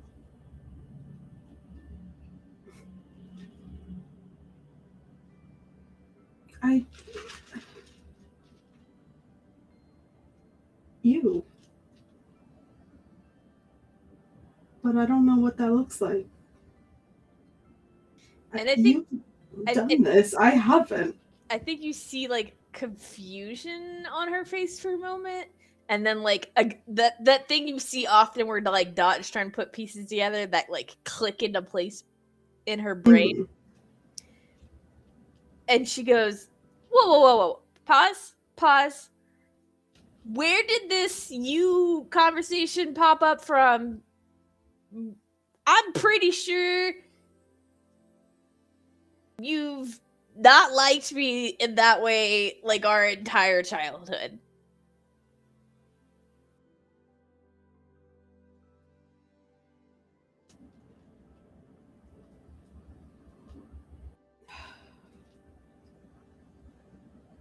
To be fair,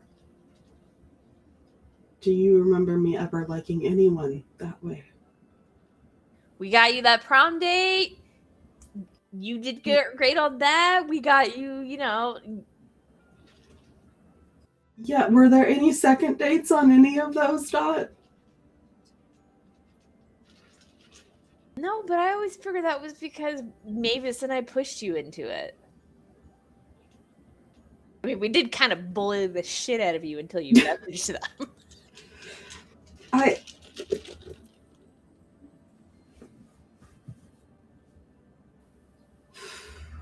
I haven't really felt, I don't know, the way that every rom-com ever makes it seem like you're supposed to feel for anyone. And that was fine because I didn't want to pull anyone else into our family's bullshit anyways. But if I had to think about one person that I would want to just be with,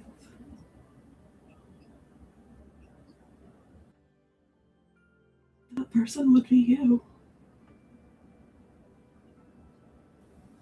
Okay, then screw the parents. Like, whatever they try to make us do, we'll just tell them no, but we can at least tell them that, we're figuring it out instead of, completely nuking them, which I'm still totally fine with. I know a guy.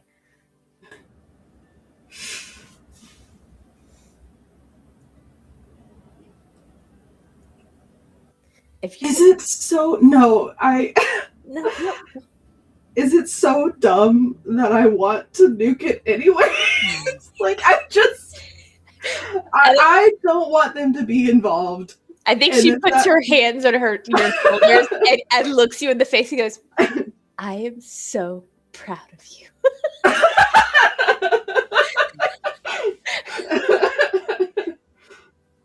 Like, maybe if they think that there's just absolutely no chance, then they won't be all up in our shit while we figure things out. Because I would like a chance to actually figure whatever this is out with you, Don.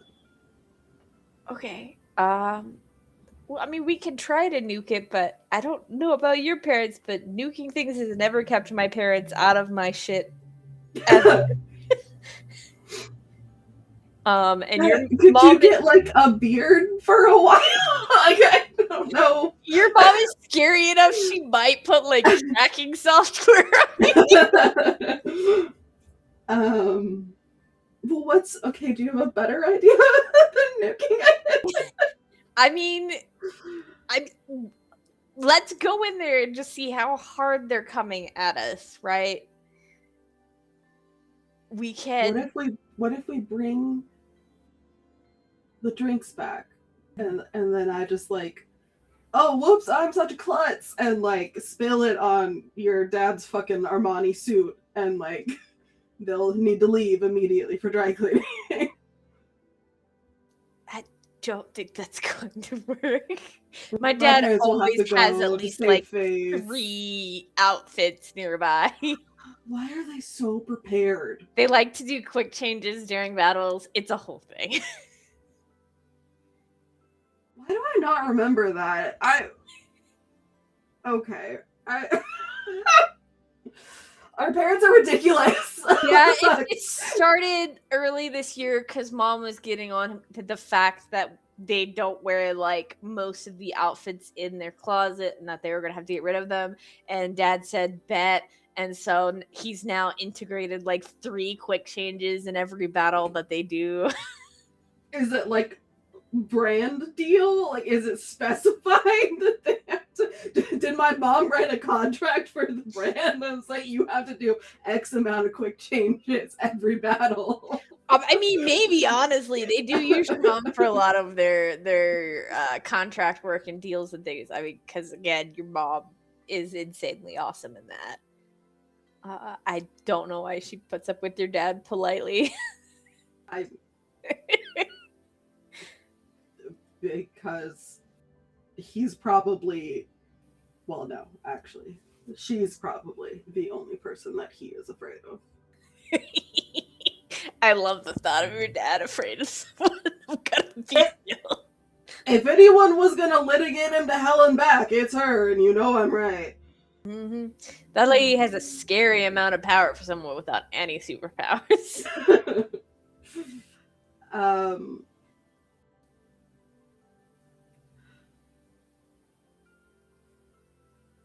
No, that's crazy. I really want to get my hands on that prenup just to see if there's a way to like like a loophole in it to be like, oh, we could fuck over both our parents and then just like we like get married. I know that's insane. Just to be clear, I'm aware this is insane. Get married and then get divorced in a way that just fucks everyone over, and then date. Is that? I think you see her laugh a little bit, and again she puts her hands on your shoulders and goes, "I am so proud of you." Twice in one conversation. I don't know if you should be proud of that, Dot. That is actually unhinged. I'm aware. It is unhinged, but it is screwing over our parents and what at the same time. Yeah, let's go in there with the plan of just seeing how unhinged they're trying to make the situation and trying to dial them back to a level where we can maybe see where this is going ourselves. That I mean, I'd like to see what happens.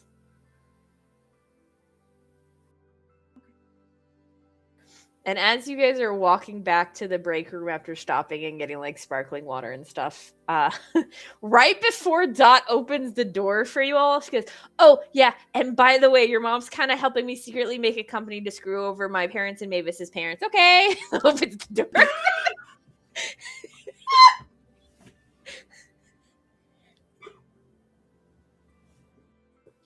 we're back. Dad, we got your favorite flavor of sparkling. You know, they totally had passion fruit and sit down in front of him and hands mom one too. And, Mr. Burns and Mrs. Burns, we got you some Mrs. Burns. I know you like the special original vintage Diet Dr. Pepper. Got that for you, and it's the original formula. Sethno did break into their vault like a decade ago and has people manufacture it for her. And here you go, Mr. Burns, here's your drink of choice as well. And yeah, Todd, why don't you sit down? And like, this is probably the most awkward you've ever seen Dot. Like, she does not know what to do, and she goes and like sits down and gestures at the empty chair next to her. Okay. Todd will sit down, but he's also gonna just like casually kind of place an arm around Dot just so she doesn't like literally freeze over during this conversation. Yeah, and you do small already heat waves. You do already see some like icicles had started like going up her neck from her shirt line. And it's almost like that. It's like a continuous defrost, right? Where you see the icicles coming up over the and then. So, Mom, Dad, it's always a joy to see you in the middle of the workday. But what are you guys doing here? I'm sure Mrs. Burns is like super busy. Probably on a time crunch.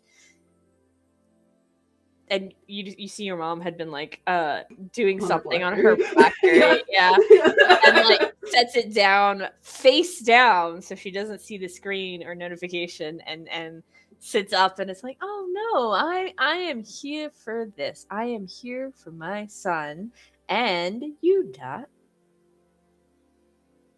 And what capacity are you here for exactly, Mom? I mean, apparently my son, my perfect little glorious Firefly, has been keeping secrets. I don't know what you're talking about. Literally. Really? Your mom is talking about the fact that you and Dot are together and you forgot to tell us that. How could you do that to your old man, Johnny boy? And he like reaches over and like lightly slugs you in the shoulder.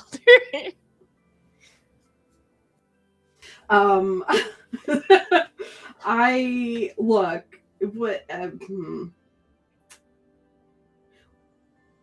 wasn't so much a secret as it help me out here. We're still, this isn't like labeled. Like, we don't really, I wouldn't take it that seriously yet. We don't know what we're doing. So are you trying to convince your parents off that that you have no idea what you're doing and this isn't a thing, even though you're, what your dad saw in the office this morning, and now you're sitting together with your arm draped around here, totally not what they're seeing? Or are you just like trying to buy yourself time? I am, which is so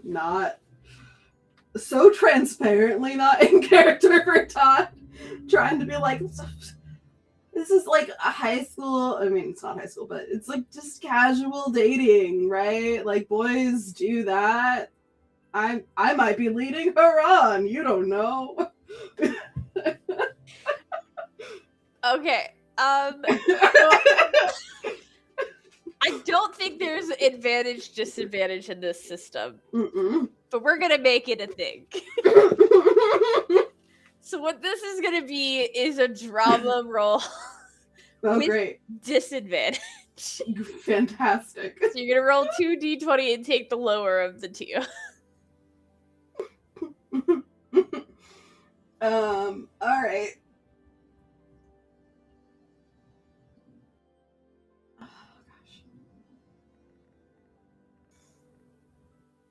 Oh, you know what? That's a 15 total. Yes. So I think you see your dad's smile like increase, but like in an approving way. And he's like, my son's a player. But you immediately see frown on Mr. Winter's face as his eyes kind of like narrow as he looks at you. And he goes, I would hope, Todd, that you wouldn't treat my daughter in that way. And you see like icicles snaking across the table from him towards you. I mean, boys will be boys. I mean, he's, gotta sow his oats, right, boy? He just kind of like lightly punches you a bunch. I don't think we should be... Dot, are you aware of...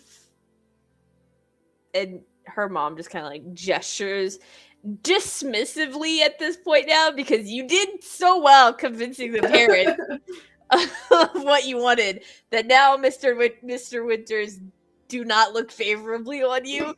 Your dad looks very favorably on you, and your mom has the most neutral face ever. And you see Dot goes, we're just kind of like figuring it out, Mom. We haven't really started much of anything. We haven't had like the discussions around like labels or anything like that. And you see your mom kind of like do a slight head tilt, and you've seen this head tilt before. It's that moment in a courtroom where she's heard something from one of the witnesses that like raises a flag for her, and she's about to completely annihilate the witness on cross-examination. So you see this happen before she says anything, so I'm gonna allow you a chance to do one thing before she swoops in.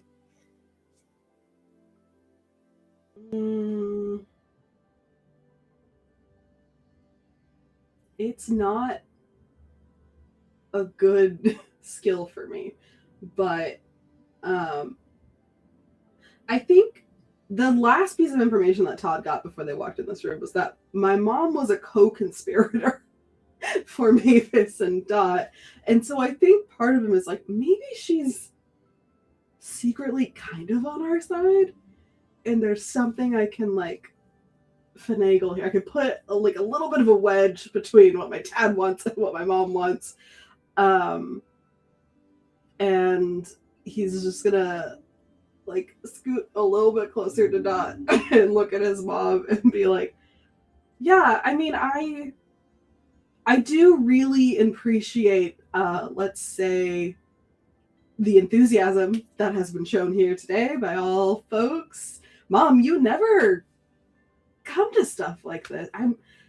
It is very flattering that you care so much about me and Dot that you would take the time. And we're just asking for a little time to figure things out. So it's going to be another drama roll. Yeah. It's going to be a flat one this time because you did well enough to convince the parents to whatever degrees that has changed their reflection of you.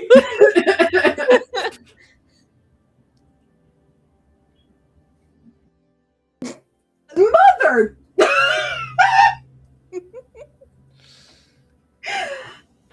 Oh, it hurts. It hurts so much.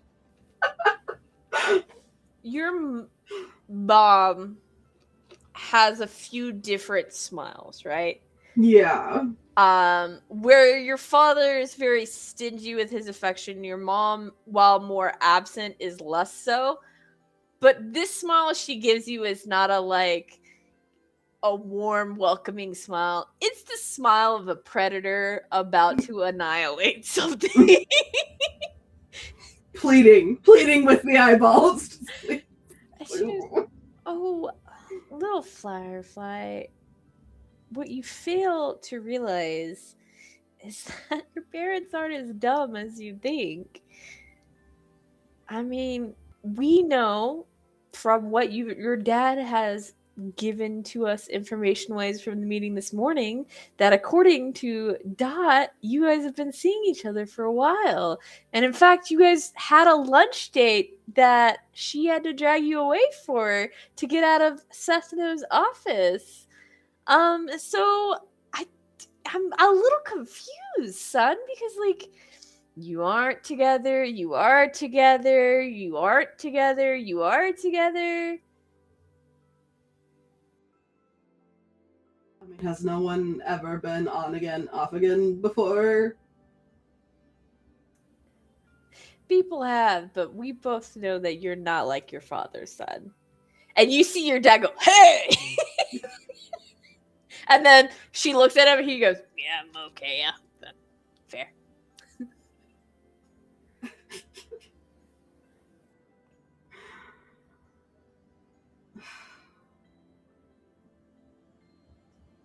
And you see she reaches into her briefcase and pulls out a pretty decent stack of papers.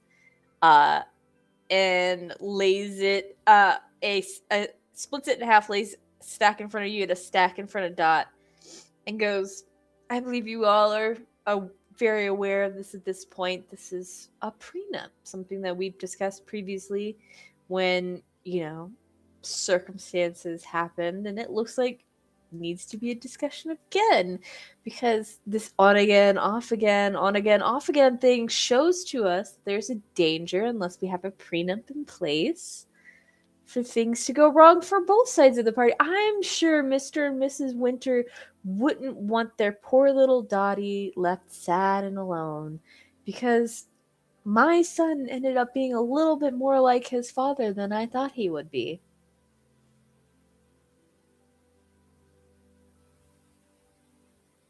I'm surprised that the Winters would be comfortable with you drafting this. Are you sure that it doesn't give an unfair advantage towards the Burns family? Oh, we've had our lawyers look at it thoroughly as well. So we're quite happy. We've had many years at this point to have many go-arounds and revisions.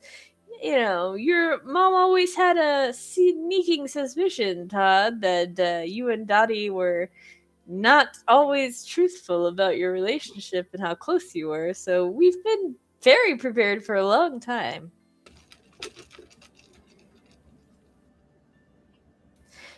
Mom, Dad, can we just like hit pause for a second? Mrs. Burns, Mr. Burns. I'm not saying we won't look at these and we won't read these in thorough and completeness. As Mrs. Burns, you've told me many times I should completely read anything before I sign it. In case there's something hidden in like a byline or a section that, you know, is dubious. And you see her giving like a slight approving nod at that. and Mr. Burns, gross. Thank you for your enthusiasm, though. It's just gross. No other commentary. Just ew. Respectfully, ew.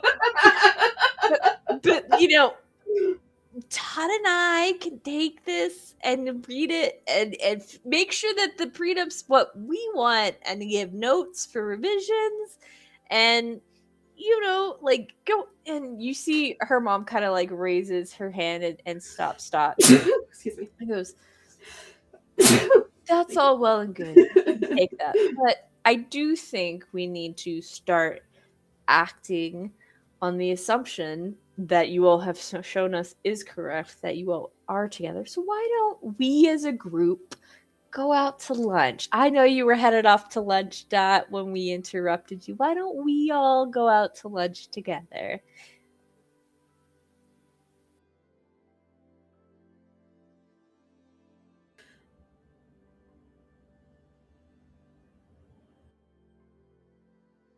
I don't think that that's gonna get you what you want.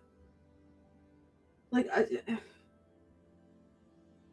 if what you all, the four of you, really want is for Dot and I to figure our stuff out and end up together, then I think it should just be Dot and I. I mean, if the families do end up joining together, we do have to be copacetic with each other. We are fire and ice. You clearly already are, though, because you've already drafted a prenup and had both of your attorneys look at it.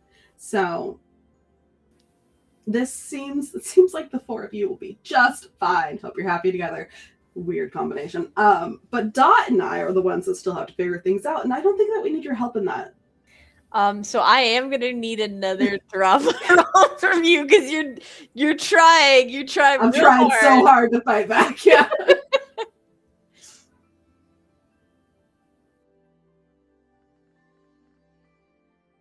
That was actually pretty good. That was pretty good.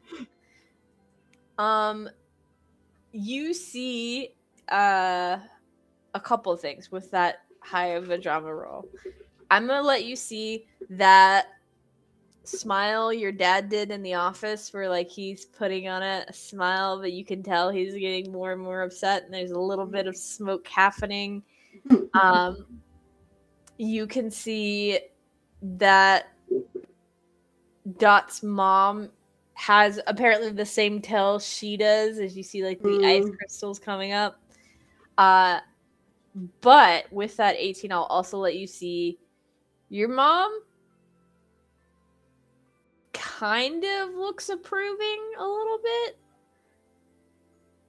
And Dot's dad seems a little bit less hostile after hearing you were just playing games with his daughter.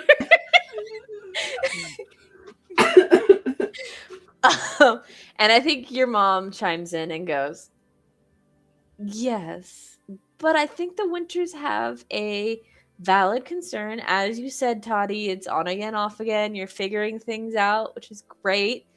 But, you know, they haven't gotten a lot of FaceTime with you, Todd, and Mr. Burns and myself haven't gotten a lot of FaceTime with Dot. It would be great to know that our kids are in a okay situation by getting to know the person that they're choosing to figure out if they want to be in a partnership with. You know, a vetting process is always an important part of that.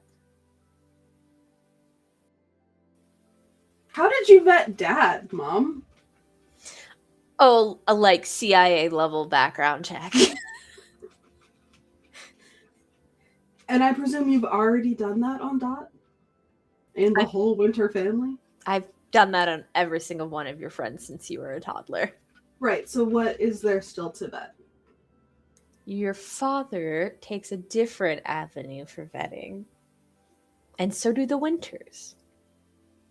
I don't believe the Winters have the same contacts I do. I'm more than happy to offer them the contacts I know, but, would they trust me?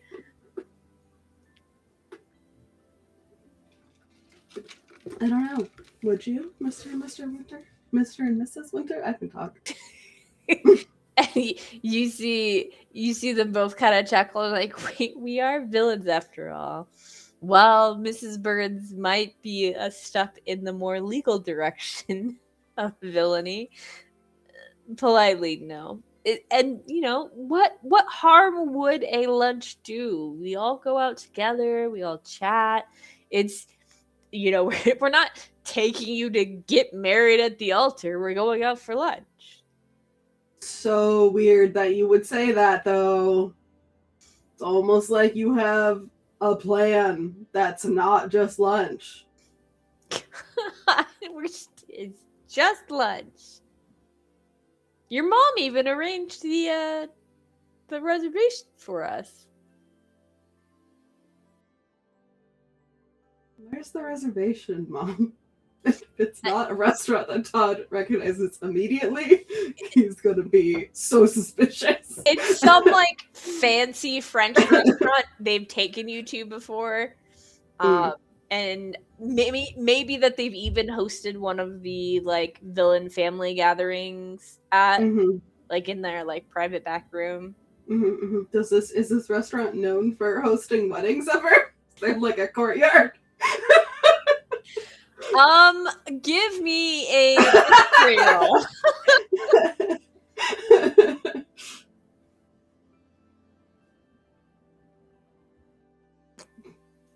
It's a restaurant. It's a restaurant. It's a really fancy restaurant. Okay.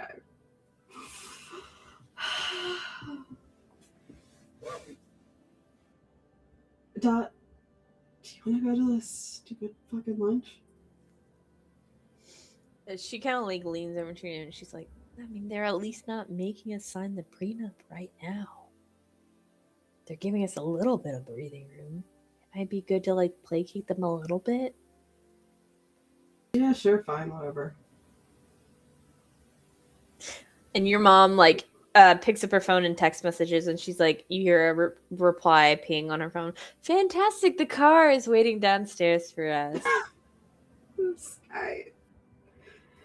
They're so prepared, Dot. They're so prepared at every turn. It really is astonishing. Yep. I mean, I wouldn't really expect anything less from your mom. Yeah.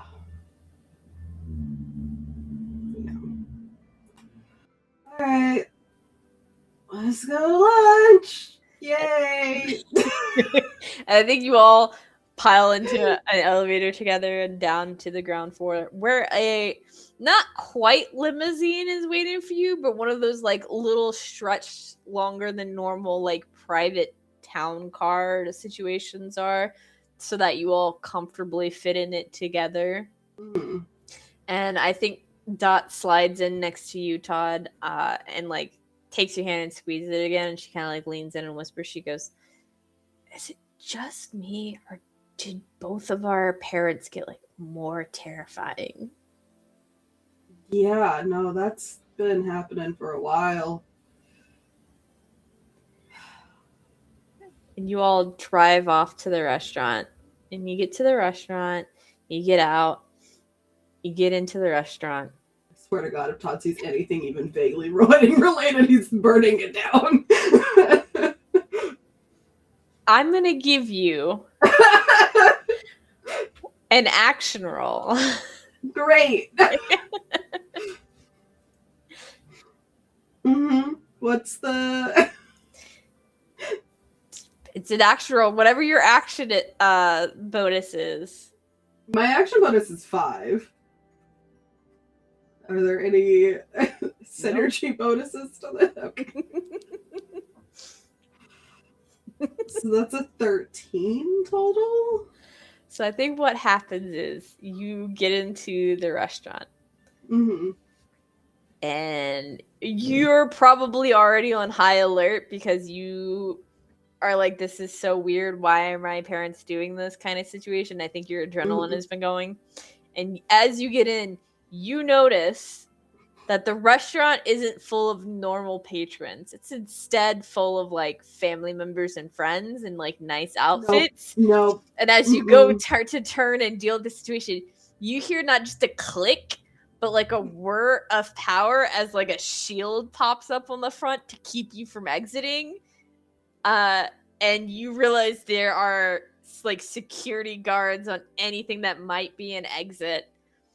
And the tables in the restaurant have been rearranged into more of a reception-y type thing, except that it has an aisle going from the front door down between the tables to what is clearly, while not an altar, does have some sort of officiant, and it has like on the bride's side, like Dot's like cousin, and on your side does have like your cousin as well. They're both very dressed up, and you feel Mr. Winters kind of like tap you, like smack you on the shoulder, and he's like, well, hope you have a good time.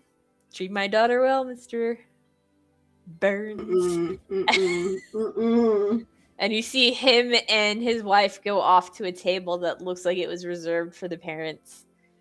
And you see your mom comes up and clips something to the front of your shirt that you feel a surge of something with, and then almost kind of like unfolding from it is a like full tux that engulfs you, and now you're in a tux. Really, this is a little much. And she kind of like straightens your tie. She's like, "Oh, Todd, you knew something like this would happen."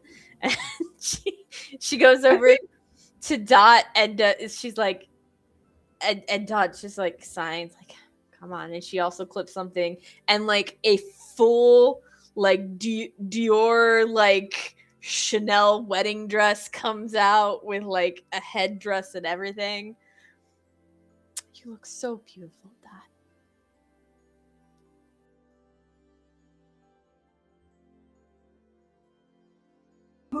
Okay. Out of character question. If Todd looks around the room, because like before we get hitched, if we get hitched, we're going to be forced to sign that written up agreement. And there would need to be like a notary or something to that. So who does he think is going to be the witness? And is it somebody who might testify that this was signed under duress and therefore not valid? So I would say give me a mystery roll to try and figure out what the game plan is here.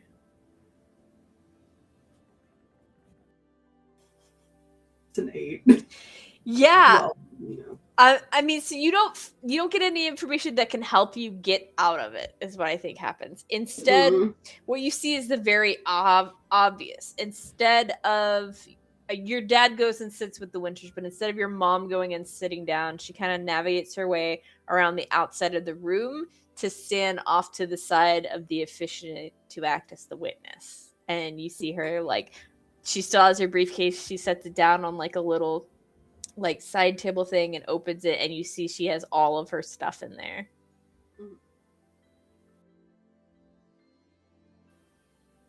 And I do think you also know that before your mom finished law school, she was a notary. That's how she was making her money.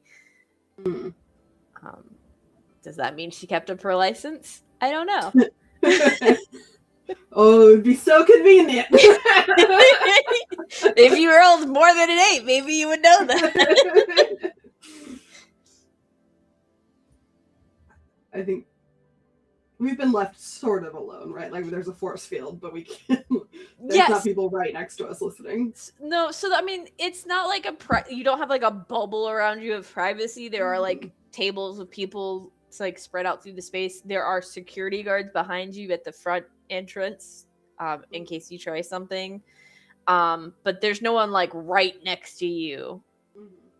I think Todd will look at Dot and be like, "So how do you want to play this? Do you want to just bum rush the altar and get married before we have to sign a prenup? That would really piss him off." I think you see her just having like a blank void stare and then having completely checked out of the situation. Yeah. Dot. You're the one that always has a plan. I need you to have a plan right now. I've never had to have a plan against your mother. She's terrifying. I know. I literally learned how to do all my planning and scheming from your mother. Do you think there's a world in which she's on our side? You said she was helping you and Maevis. She's helping me screw over my parents because it's legal stuff. She enjoys screwing people over legally, but like... Do we think there's like a clause in the prenup that will screw... I don't know, I haven't gotten to read it. Have you gotten to read it? Hey, Mom! You see her looking up from where she's like getting prepared. Yes, darling. I need legal counsel! And you see her chuckle, and she like touches the officiant on the arm. She's like, "One moment," and walks down the aisle instead of going around the tables again to you. And she goes, "Yes, how can I help you?"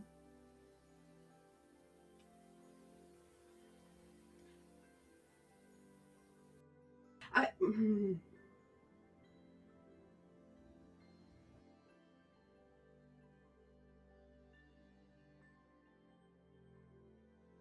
need to know what's in the prenup, Mom.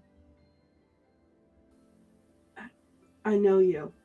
I know there's something sneaky in there. And you see her kind of smile. She doesn't say anything, and then you see Dot just sigh and like take off like one of her earrings that got put on her with this dress, and it's like a big like diamond thing, and puts it into your mom's hand. Goes, "For your retainer, for your legal advice." Thank you for officially becoming a client. And she names whatever firm name she's a part of. And she kind of like turns you both and walks a little bit closer to the front entrance. Not quite close enough for the security guards there to hear, but like give me a little bit more privacy. Yeah. And she's like, "Look, kids, this is a villain wedding. So you can get married, sign the prenup. The prenup does allow some exit from it. You do have a minimum period of cohabitation. You could also take the villain way out of this and try to fight every goddamn person in this place. But your dad has kind of stacked that deck against you with the people he's invited here. So, like, if you can beat everyone in here, you can walk out of here if you want.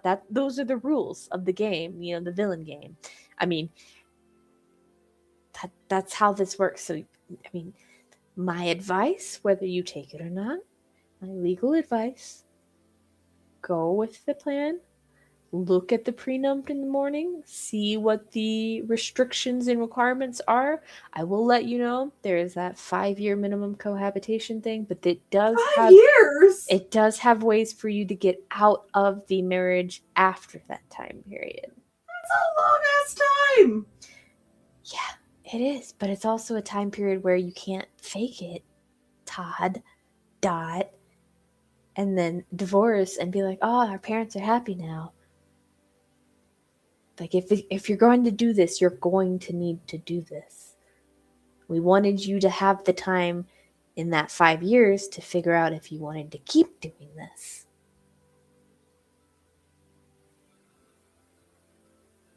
Is your advice as my legal counsel or as my mom? As your legal counsel, my advice is if you go through with this, there are ways to get out of things if you want to later down the road. My advice as your mom is to maybe not fight an entire room full of villains and superpowered individuals.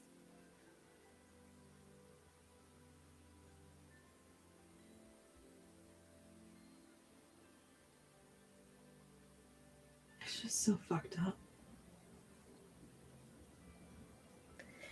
I didn't even get to choose my tugs. The fact that that's what Todd is the most upset about in this moment, I think, is the best thing ever.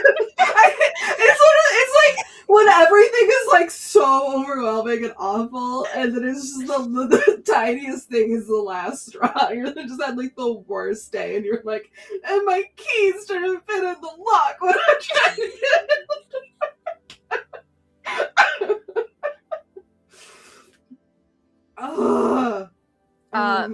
Give me a mystery roll. Okay. This is against my mom because I'm definitely failing.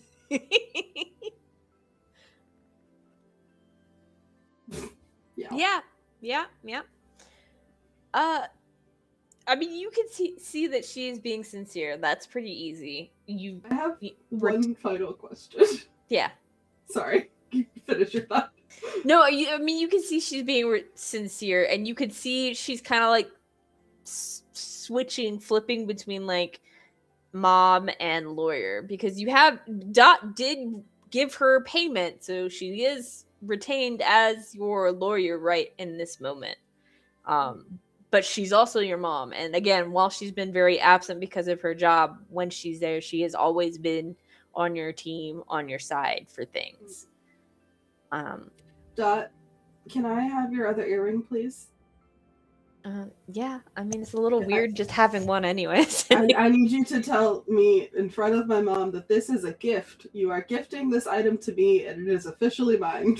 Yeah, this is a gift, and it Thank is you so much. Yours. And Mom, I would like to retain you as legal counsel separately from Dot. Come here. Like, goes like 5 steps away. Because technically, she hired my mom. And the thing you see Dot looking so confused and maybe a little hurt. And your mom walks a little bit away with you. Okay, Mom, what I need to know, what I really, really need to know is there a way that I do this and Dad ends up losing money? Because that might actually make it worth it. I think you see her like, you could almost see her like going through the prenup in her head. And she goes, yeah, a few. I tried to keep a lot of them out of there, but the Winter's lawyer is honestly a shark. Kudos to them. Cool. All right. You and I'll talk later. Thank you for retaining the services of Intern lawyers, baby. And Todd will go back to Dot, and he's like, I don't think there's a way out of this without mortal injury. Are we doing this then? Are we getting married? We haven't even had our first date. Is this our first date? Is our first date getting married? Absolutely not. This is not our first date. This doesn't count for shit. I'll take you on a really good first date after we get this bullshit over with. This is so backwards. We're getting married and then we're going on our first date. Yeah, it's real fucked up. I don't like it either. And I think you hear the swell of like wedding music starting to happen.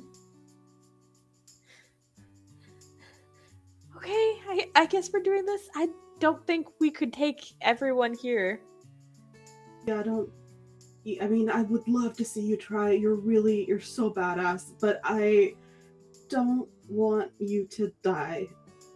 That is probably the only thing worse than what is happening right now. I mean, if I had any warning, I would have like stashed some bombs or something and given us some sort of fighting chance. But I didn't know any of this was gonna happen. I just came into the office this morning and rescued you, and now we're getting married.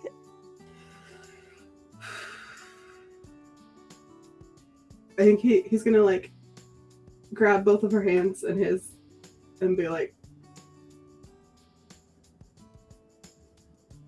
I love you.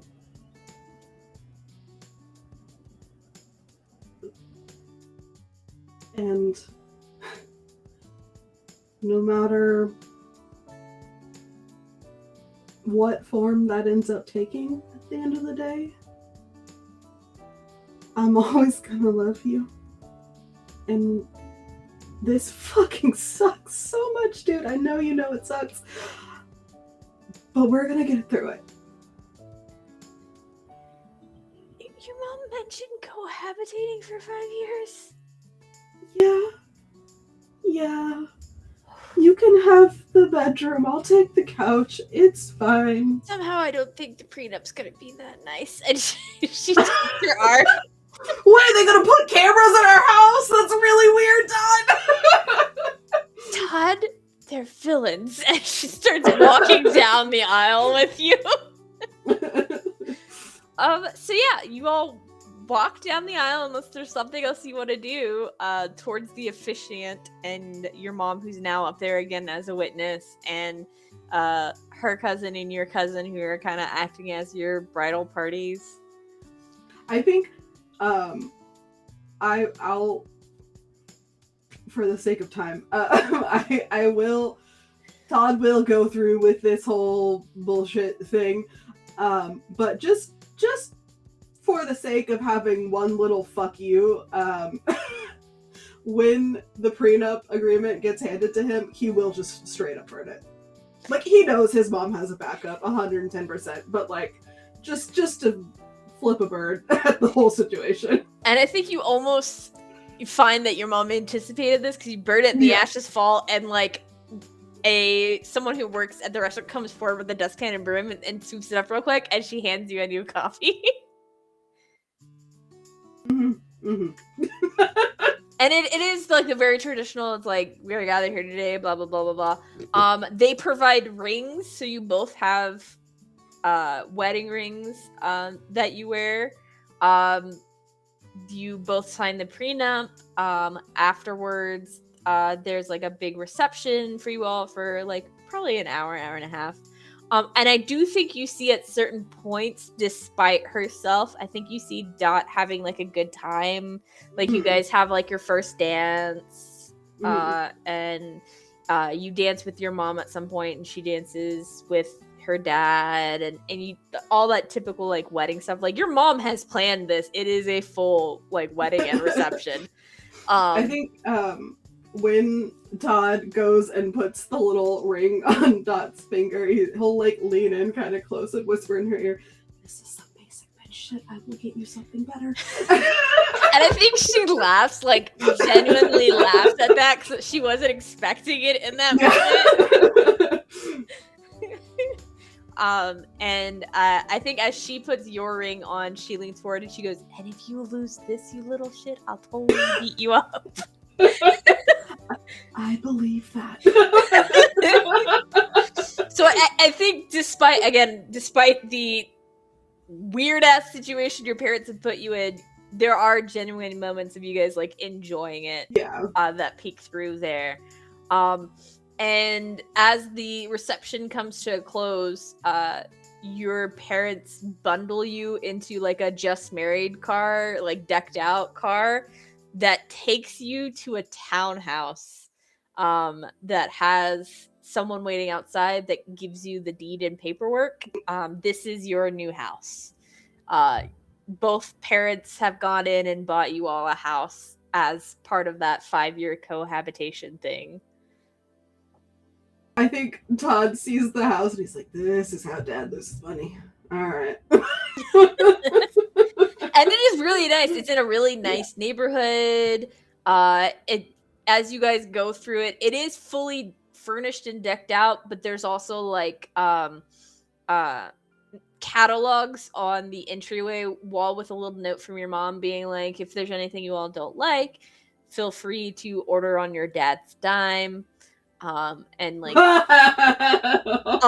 in the garage is like I think Todd shows Dot the note. It's like I think she might actually be on our side. As fucked as all of that just was. I think your Dot gives you a look like, oh, she's about to go on a shopping spree. And in the garage, you all find like a brand new electric vehicle with one of those like new car bows that parents put on it for their kids, with a note from her parents being like, I know it's not how you wanted this, but we wish you all the happiness. And it's just, you all go through it. It's very bizarre going through a house you had no hand in and being like, oh, there are wine glasses already. and a wine fridge that's stocked and like stuff in the fridge. And you do find on the island another note from your mom. And it is sealed and it is addressed to you. Yeah, no, I'll open it. So I think it says something like, I think I established that she calls you her little firefly. Yes, so I'm going to go with that. So kids don't get to choose their own nicknames. No, so they don't. So I think it says little firefly. I know this is upsetting and probably a lot to handle right now. But you really should take the night and then read the prenup in the morning. You are required to sleep in the same bedroom, and she underlines the room part. As part of that 5-year cohabitation. But, if you need anything, and again, she's like probably like double underlined anything for the house or for the new marriage, your dad's card has been put on retainer, and she leaves you like a number for like a personal shopper.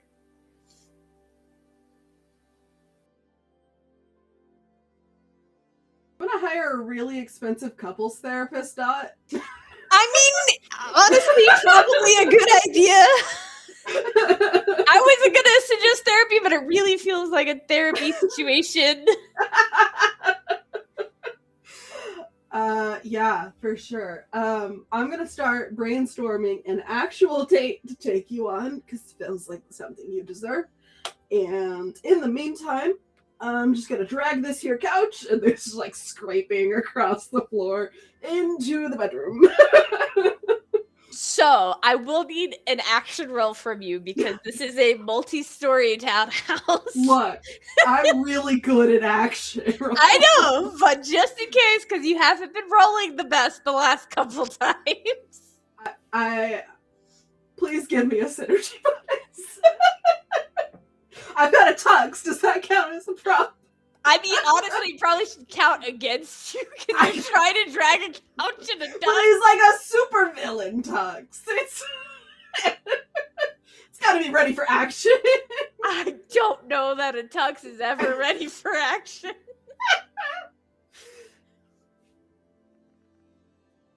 Okay, yeah. So I don't know that you I don't know that you necessarily grabbed the full couch to take up the stairs with you.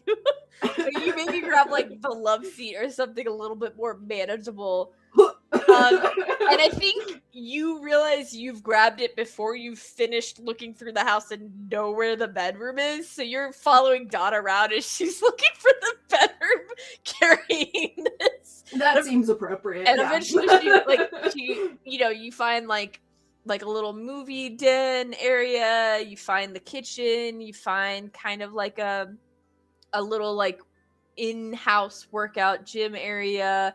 And then as you guys go up the stairs, you find like a little space that is like looks like it's been set up for like maybe an office space for Dot, and then another space that's more blank, but it looks like maybe a personal space for you to have within the house.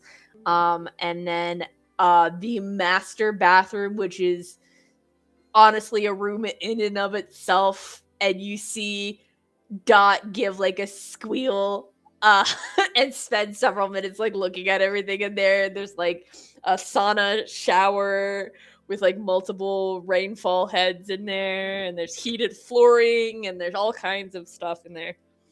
And then you guys do find the bedroom, and it has been set up. There's like a almost king size, California king size, like 4-poster bed set up in there.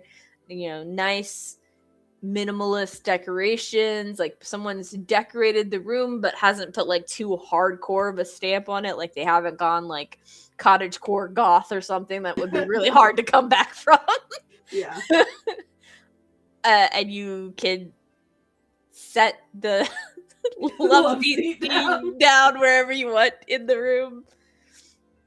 I think Todd will let Dottie have fun exploring the giant master bathroom, and he'll fully like kick back on the love seat, feet up in the air, and he's like, "All right, I'm ordering us dinner.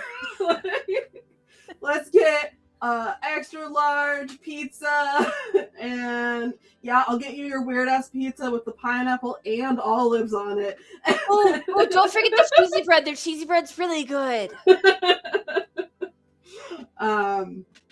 Yeah, I mean, at this point, like, they're in it, so he's just gonna full on, like, this is the night that you rent a movie on the TV, like, buy a new, like, I don't fucking even know, like, streaming service, get as much takeout as they can, order all the junk food. Like, oh no, we got a toast too, Dot! Super expensive champagne. All of this is getting delivered to the house. And so I think you all kind of have like a mini sleepover party in Basically, your wedding outfits. And the like movie den area is really nice. Like it's a like almost set up like a movie theater kind of deal, but with like big comfy love sacks instead of like chairs. Yeah. And like a popcorn machine in the corner. And I think at one point you hear her like fiddling something. She's like, "Holy shit, Todd! This is a cotton candy machine."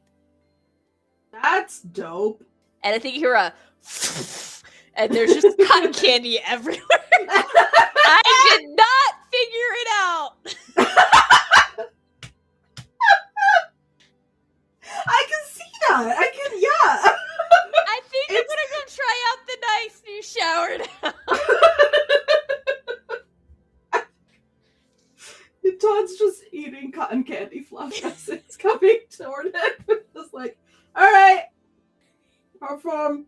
And I think you all have a really nice night. You watch movies, you get way too much takeout, you get pizza, you get Thai food, you get like sushi maybe, and you get champagne, you get like anything and everything you want. And I think you and her are kind of watching the movie, but you're also planning on what you're gonna make your dad's card buy in the morning. Yeah, like, sure. He said anything we need for our marriage, so we should get a personal chef so we don't have to worry about that. Yes. 100%. And you know, we only have one car. We should totally buy you a car too. Yeah, we there's no way we could possibly carpool to the same office together. I mean, it's like I have to go on missions, so I mean, we could totally carpool to the office, but what if you wanted to do something on the weekend and I had somewhere else? We need to be a 2-car household just in case. And you can tell, like, she's being a little bit of a shit, but she knows you're on board with spending your dad's money. And I think at one point she kind of like catches a glance of both of your rings in her sight at the same time. She's like, "What are we gonna tell Maevis?" I mean, is there an agreement in the prenup that we have to wear our rings? I mean, I'm assuming so. We're married. That's like really specific. You can be married and not wear rings. I mean, we'll have to read the prenup, but your mom is kind of crazy in details. Do you think my dad's ever cheated on my mom? I think if he did, it would be to his own doom. Yeah, no, I do too. That's Why Now, wondering? now, if she knew and there was agreement they put in place, I could see your mom and she sees the look on your face and stops. I'm just saying, there's probably not anything going on that your mom doesn't know about. Or is she strategically waiting for a good time to drop that bomb? I don't think your mom suffers fools. Fair. Well, she married my dad. Whatever. And you know your mom could take him for like 85% of what he's worth if he was cheating on her. Yeah, for sure. Like, I'm pretty sure your mom makes more than your dad does at this point. Yeah, definitely. Well, I don't know what we tell our friends. I don't know what we tell Mavis. She's gonna be so mad she wasn't at the wedding.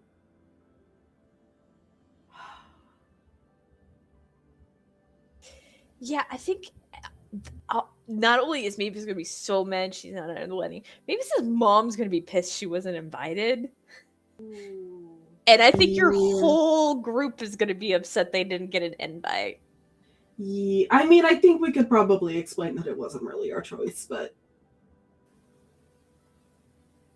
do you think the only reason Mavis's family wasn't invited is that they thought Mavis would tell us? I mean, Mavis is kind of a terrible liar.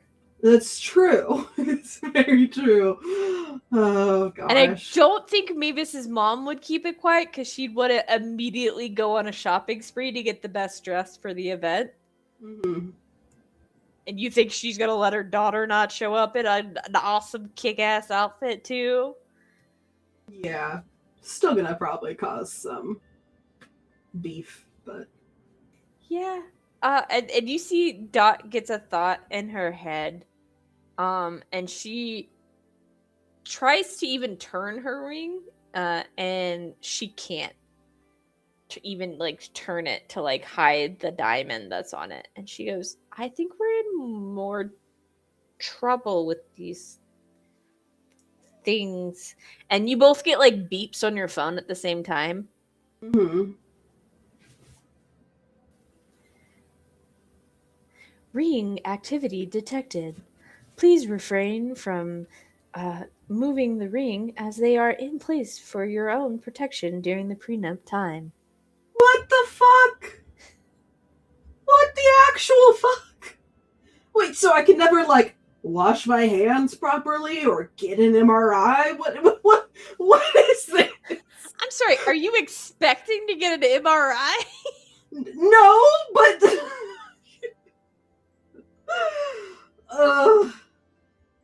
What do they have you doing on these missions that you're expecting to get an MRI? I have questions. Oh, I mean, nothing. Our team is always just silly little gooses. They would never get anything too terrible. Yeah, have you checked in with them at all today? Why? No, we've been a little busy. Like I you know, it might look a little weird that you never came back. We've been a little busy, Dot. I don't know.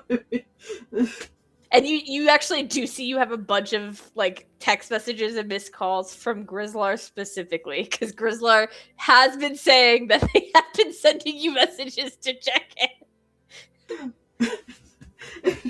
Todd just starts scrolling through. Oh no. Oh, what?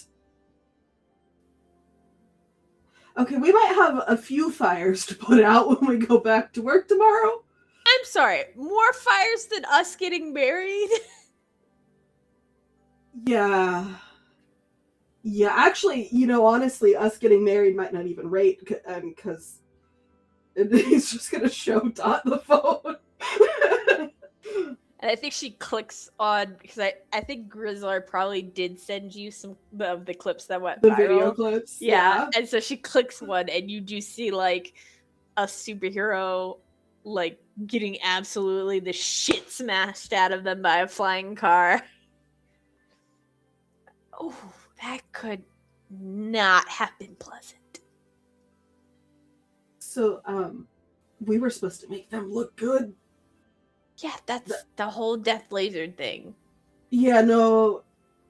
Yeah, that. Ooh. Yeah, I mean, do we think they're even going to notice us? And I think at that, you get a little notification on your phone again. Mm-hmm. It's a confirmation for a long weekend getaway. And it comes with like a little attached message that's like from your dad, and it's like, enjoy the honeymoon.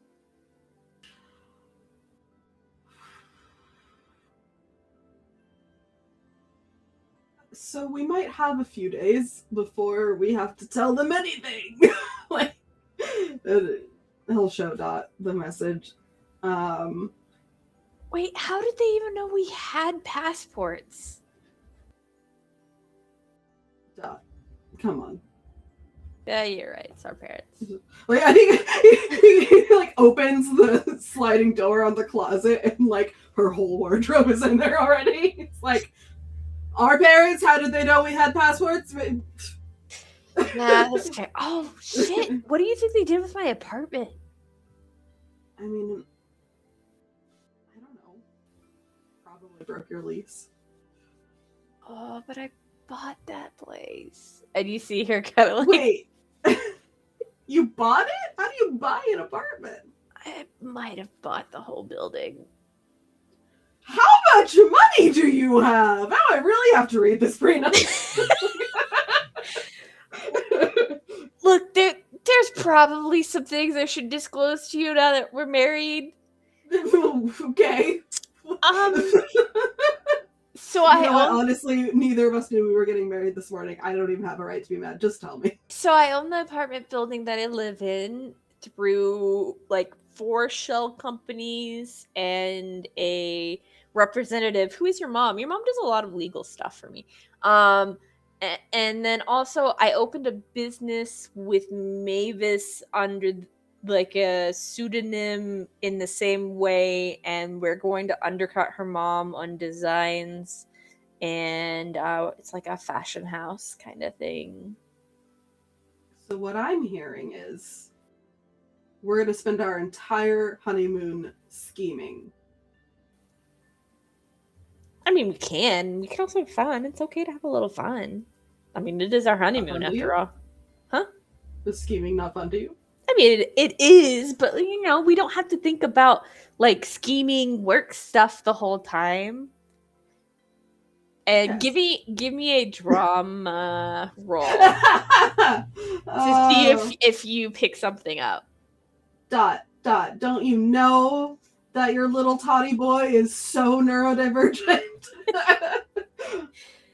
I think you pick up that there's something going on, but you don't pick up what is going on.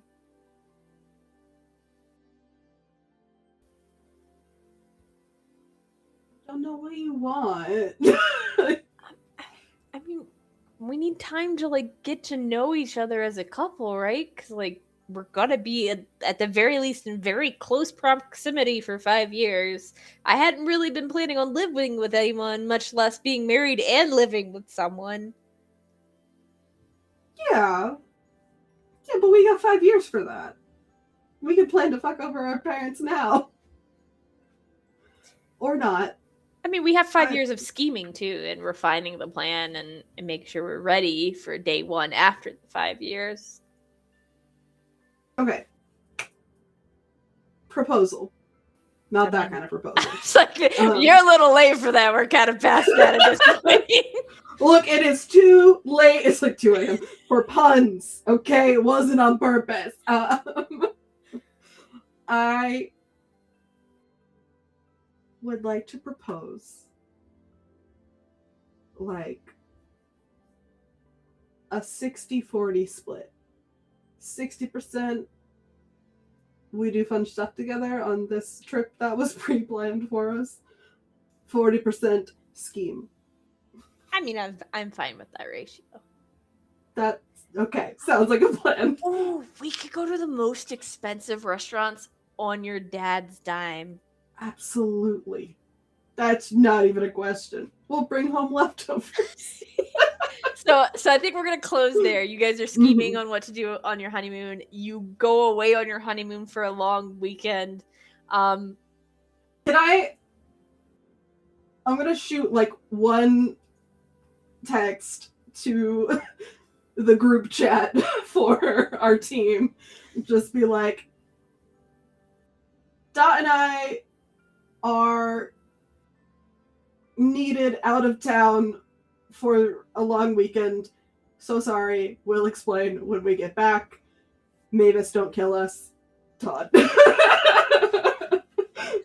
I think during the honeymoon, you all discuss like maybe not telling the group until you have things figured out. And I think you all fiddle with your rings a little bit more, and you do find there's like a cloaking function. There's like at some point she's trying to figure out how to mess with her ring without triggering the like notification on your all's phone, and there's like a click sound of the diamond being pressed in, and it like goes invisible. And then like you immediately try to find where to click in on yours, and you find it, and it's more of like a twist on yours, and then it goes invisible. She's like, okay, so at least I don't have a giant ass diamond on my hand. Yeah. I mean, honestly, the carrot is gaudy. It like I'm gonna put someone's eye out with that shit. They should have known better, honestly, but also it's our parents, so like it makes a thunk every time I put my hand down. Yeah, don't scratch the new car. Or do and have an expensive repair. I don't know. I'm gonna buff it out. It's really important. But yeah, I think that's you all spend the time doing that. And then as you get back to the office, you can decide how much you do or do not disclose to Maevis and the group around everything that goes on. But I think you and Dot have like a still slightly awkward, but like kind of mutual agreement of like you sleep on the love seat, she sleeps on the bed. Like you guys still have like your meals together. You do get a personal chef who takes care of like your food for you. You do get another car in red, so you have a blue car and a red car, both electric vehicles. I think the first day back to the office, you all do carpool together in her blue electric vehicle. And I think she maybe goes immediately into the underground parking lot so that people don't see you all like getting dropped off at the entrance or anything like that. And I think we're going to end it there and let you figure out how you want to approach the team and the comeback. After all of this just happened. So thank you so much for joining us in this surprise wedding episode. It was a surprise for everyone involved. Rain, where can people find you? What are you up to? Hello, I am Rain, otherwise known as Rainbow Tiefling on primarily Instagram, but also other places on the internet. The group here has taken to calling me the cryptid of the group, which is pretty true. But maybe at some point I'll post something, so you can check for that there. And I'm Kayla, Just K DM Dalliance. You can find everything at my Linktree, Just K. I'm doing more of these kinds of shows on this channel and other streams. I believe at this point I have been on a Friday stream for a while with New Age Geeks, playing Kiln the Fire Genasi. So go check that out as I try to keep a singular accent the whole time. It's genuinely so hard. It is. It really, really is. I tried to cheat a little bit and pick my native accent. That's fair. But it goes away because I'm too used to like not having it. But thank you all so much for joining us in this surprise wedding. And we look forward to seeing how Todd plays this off with the rest of the group and what happens from that point. And how terrifyingly angry Maevis is. Thank you so much for joining us. Have a great rest of your night. Bye!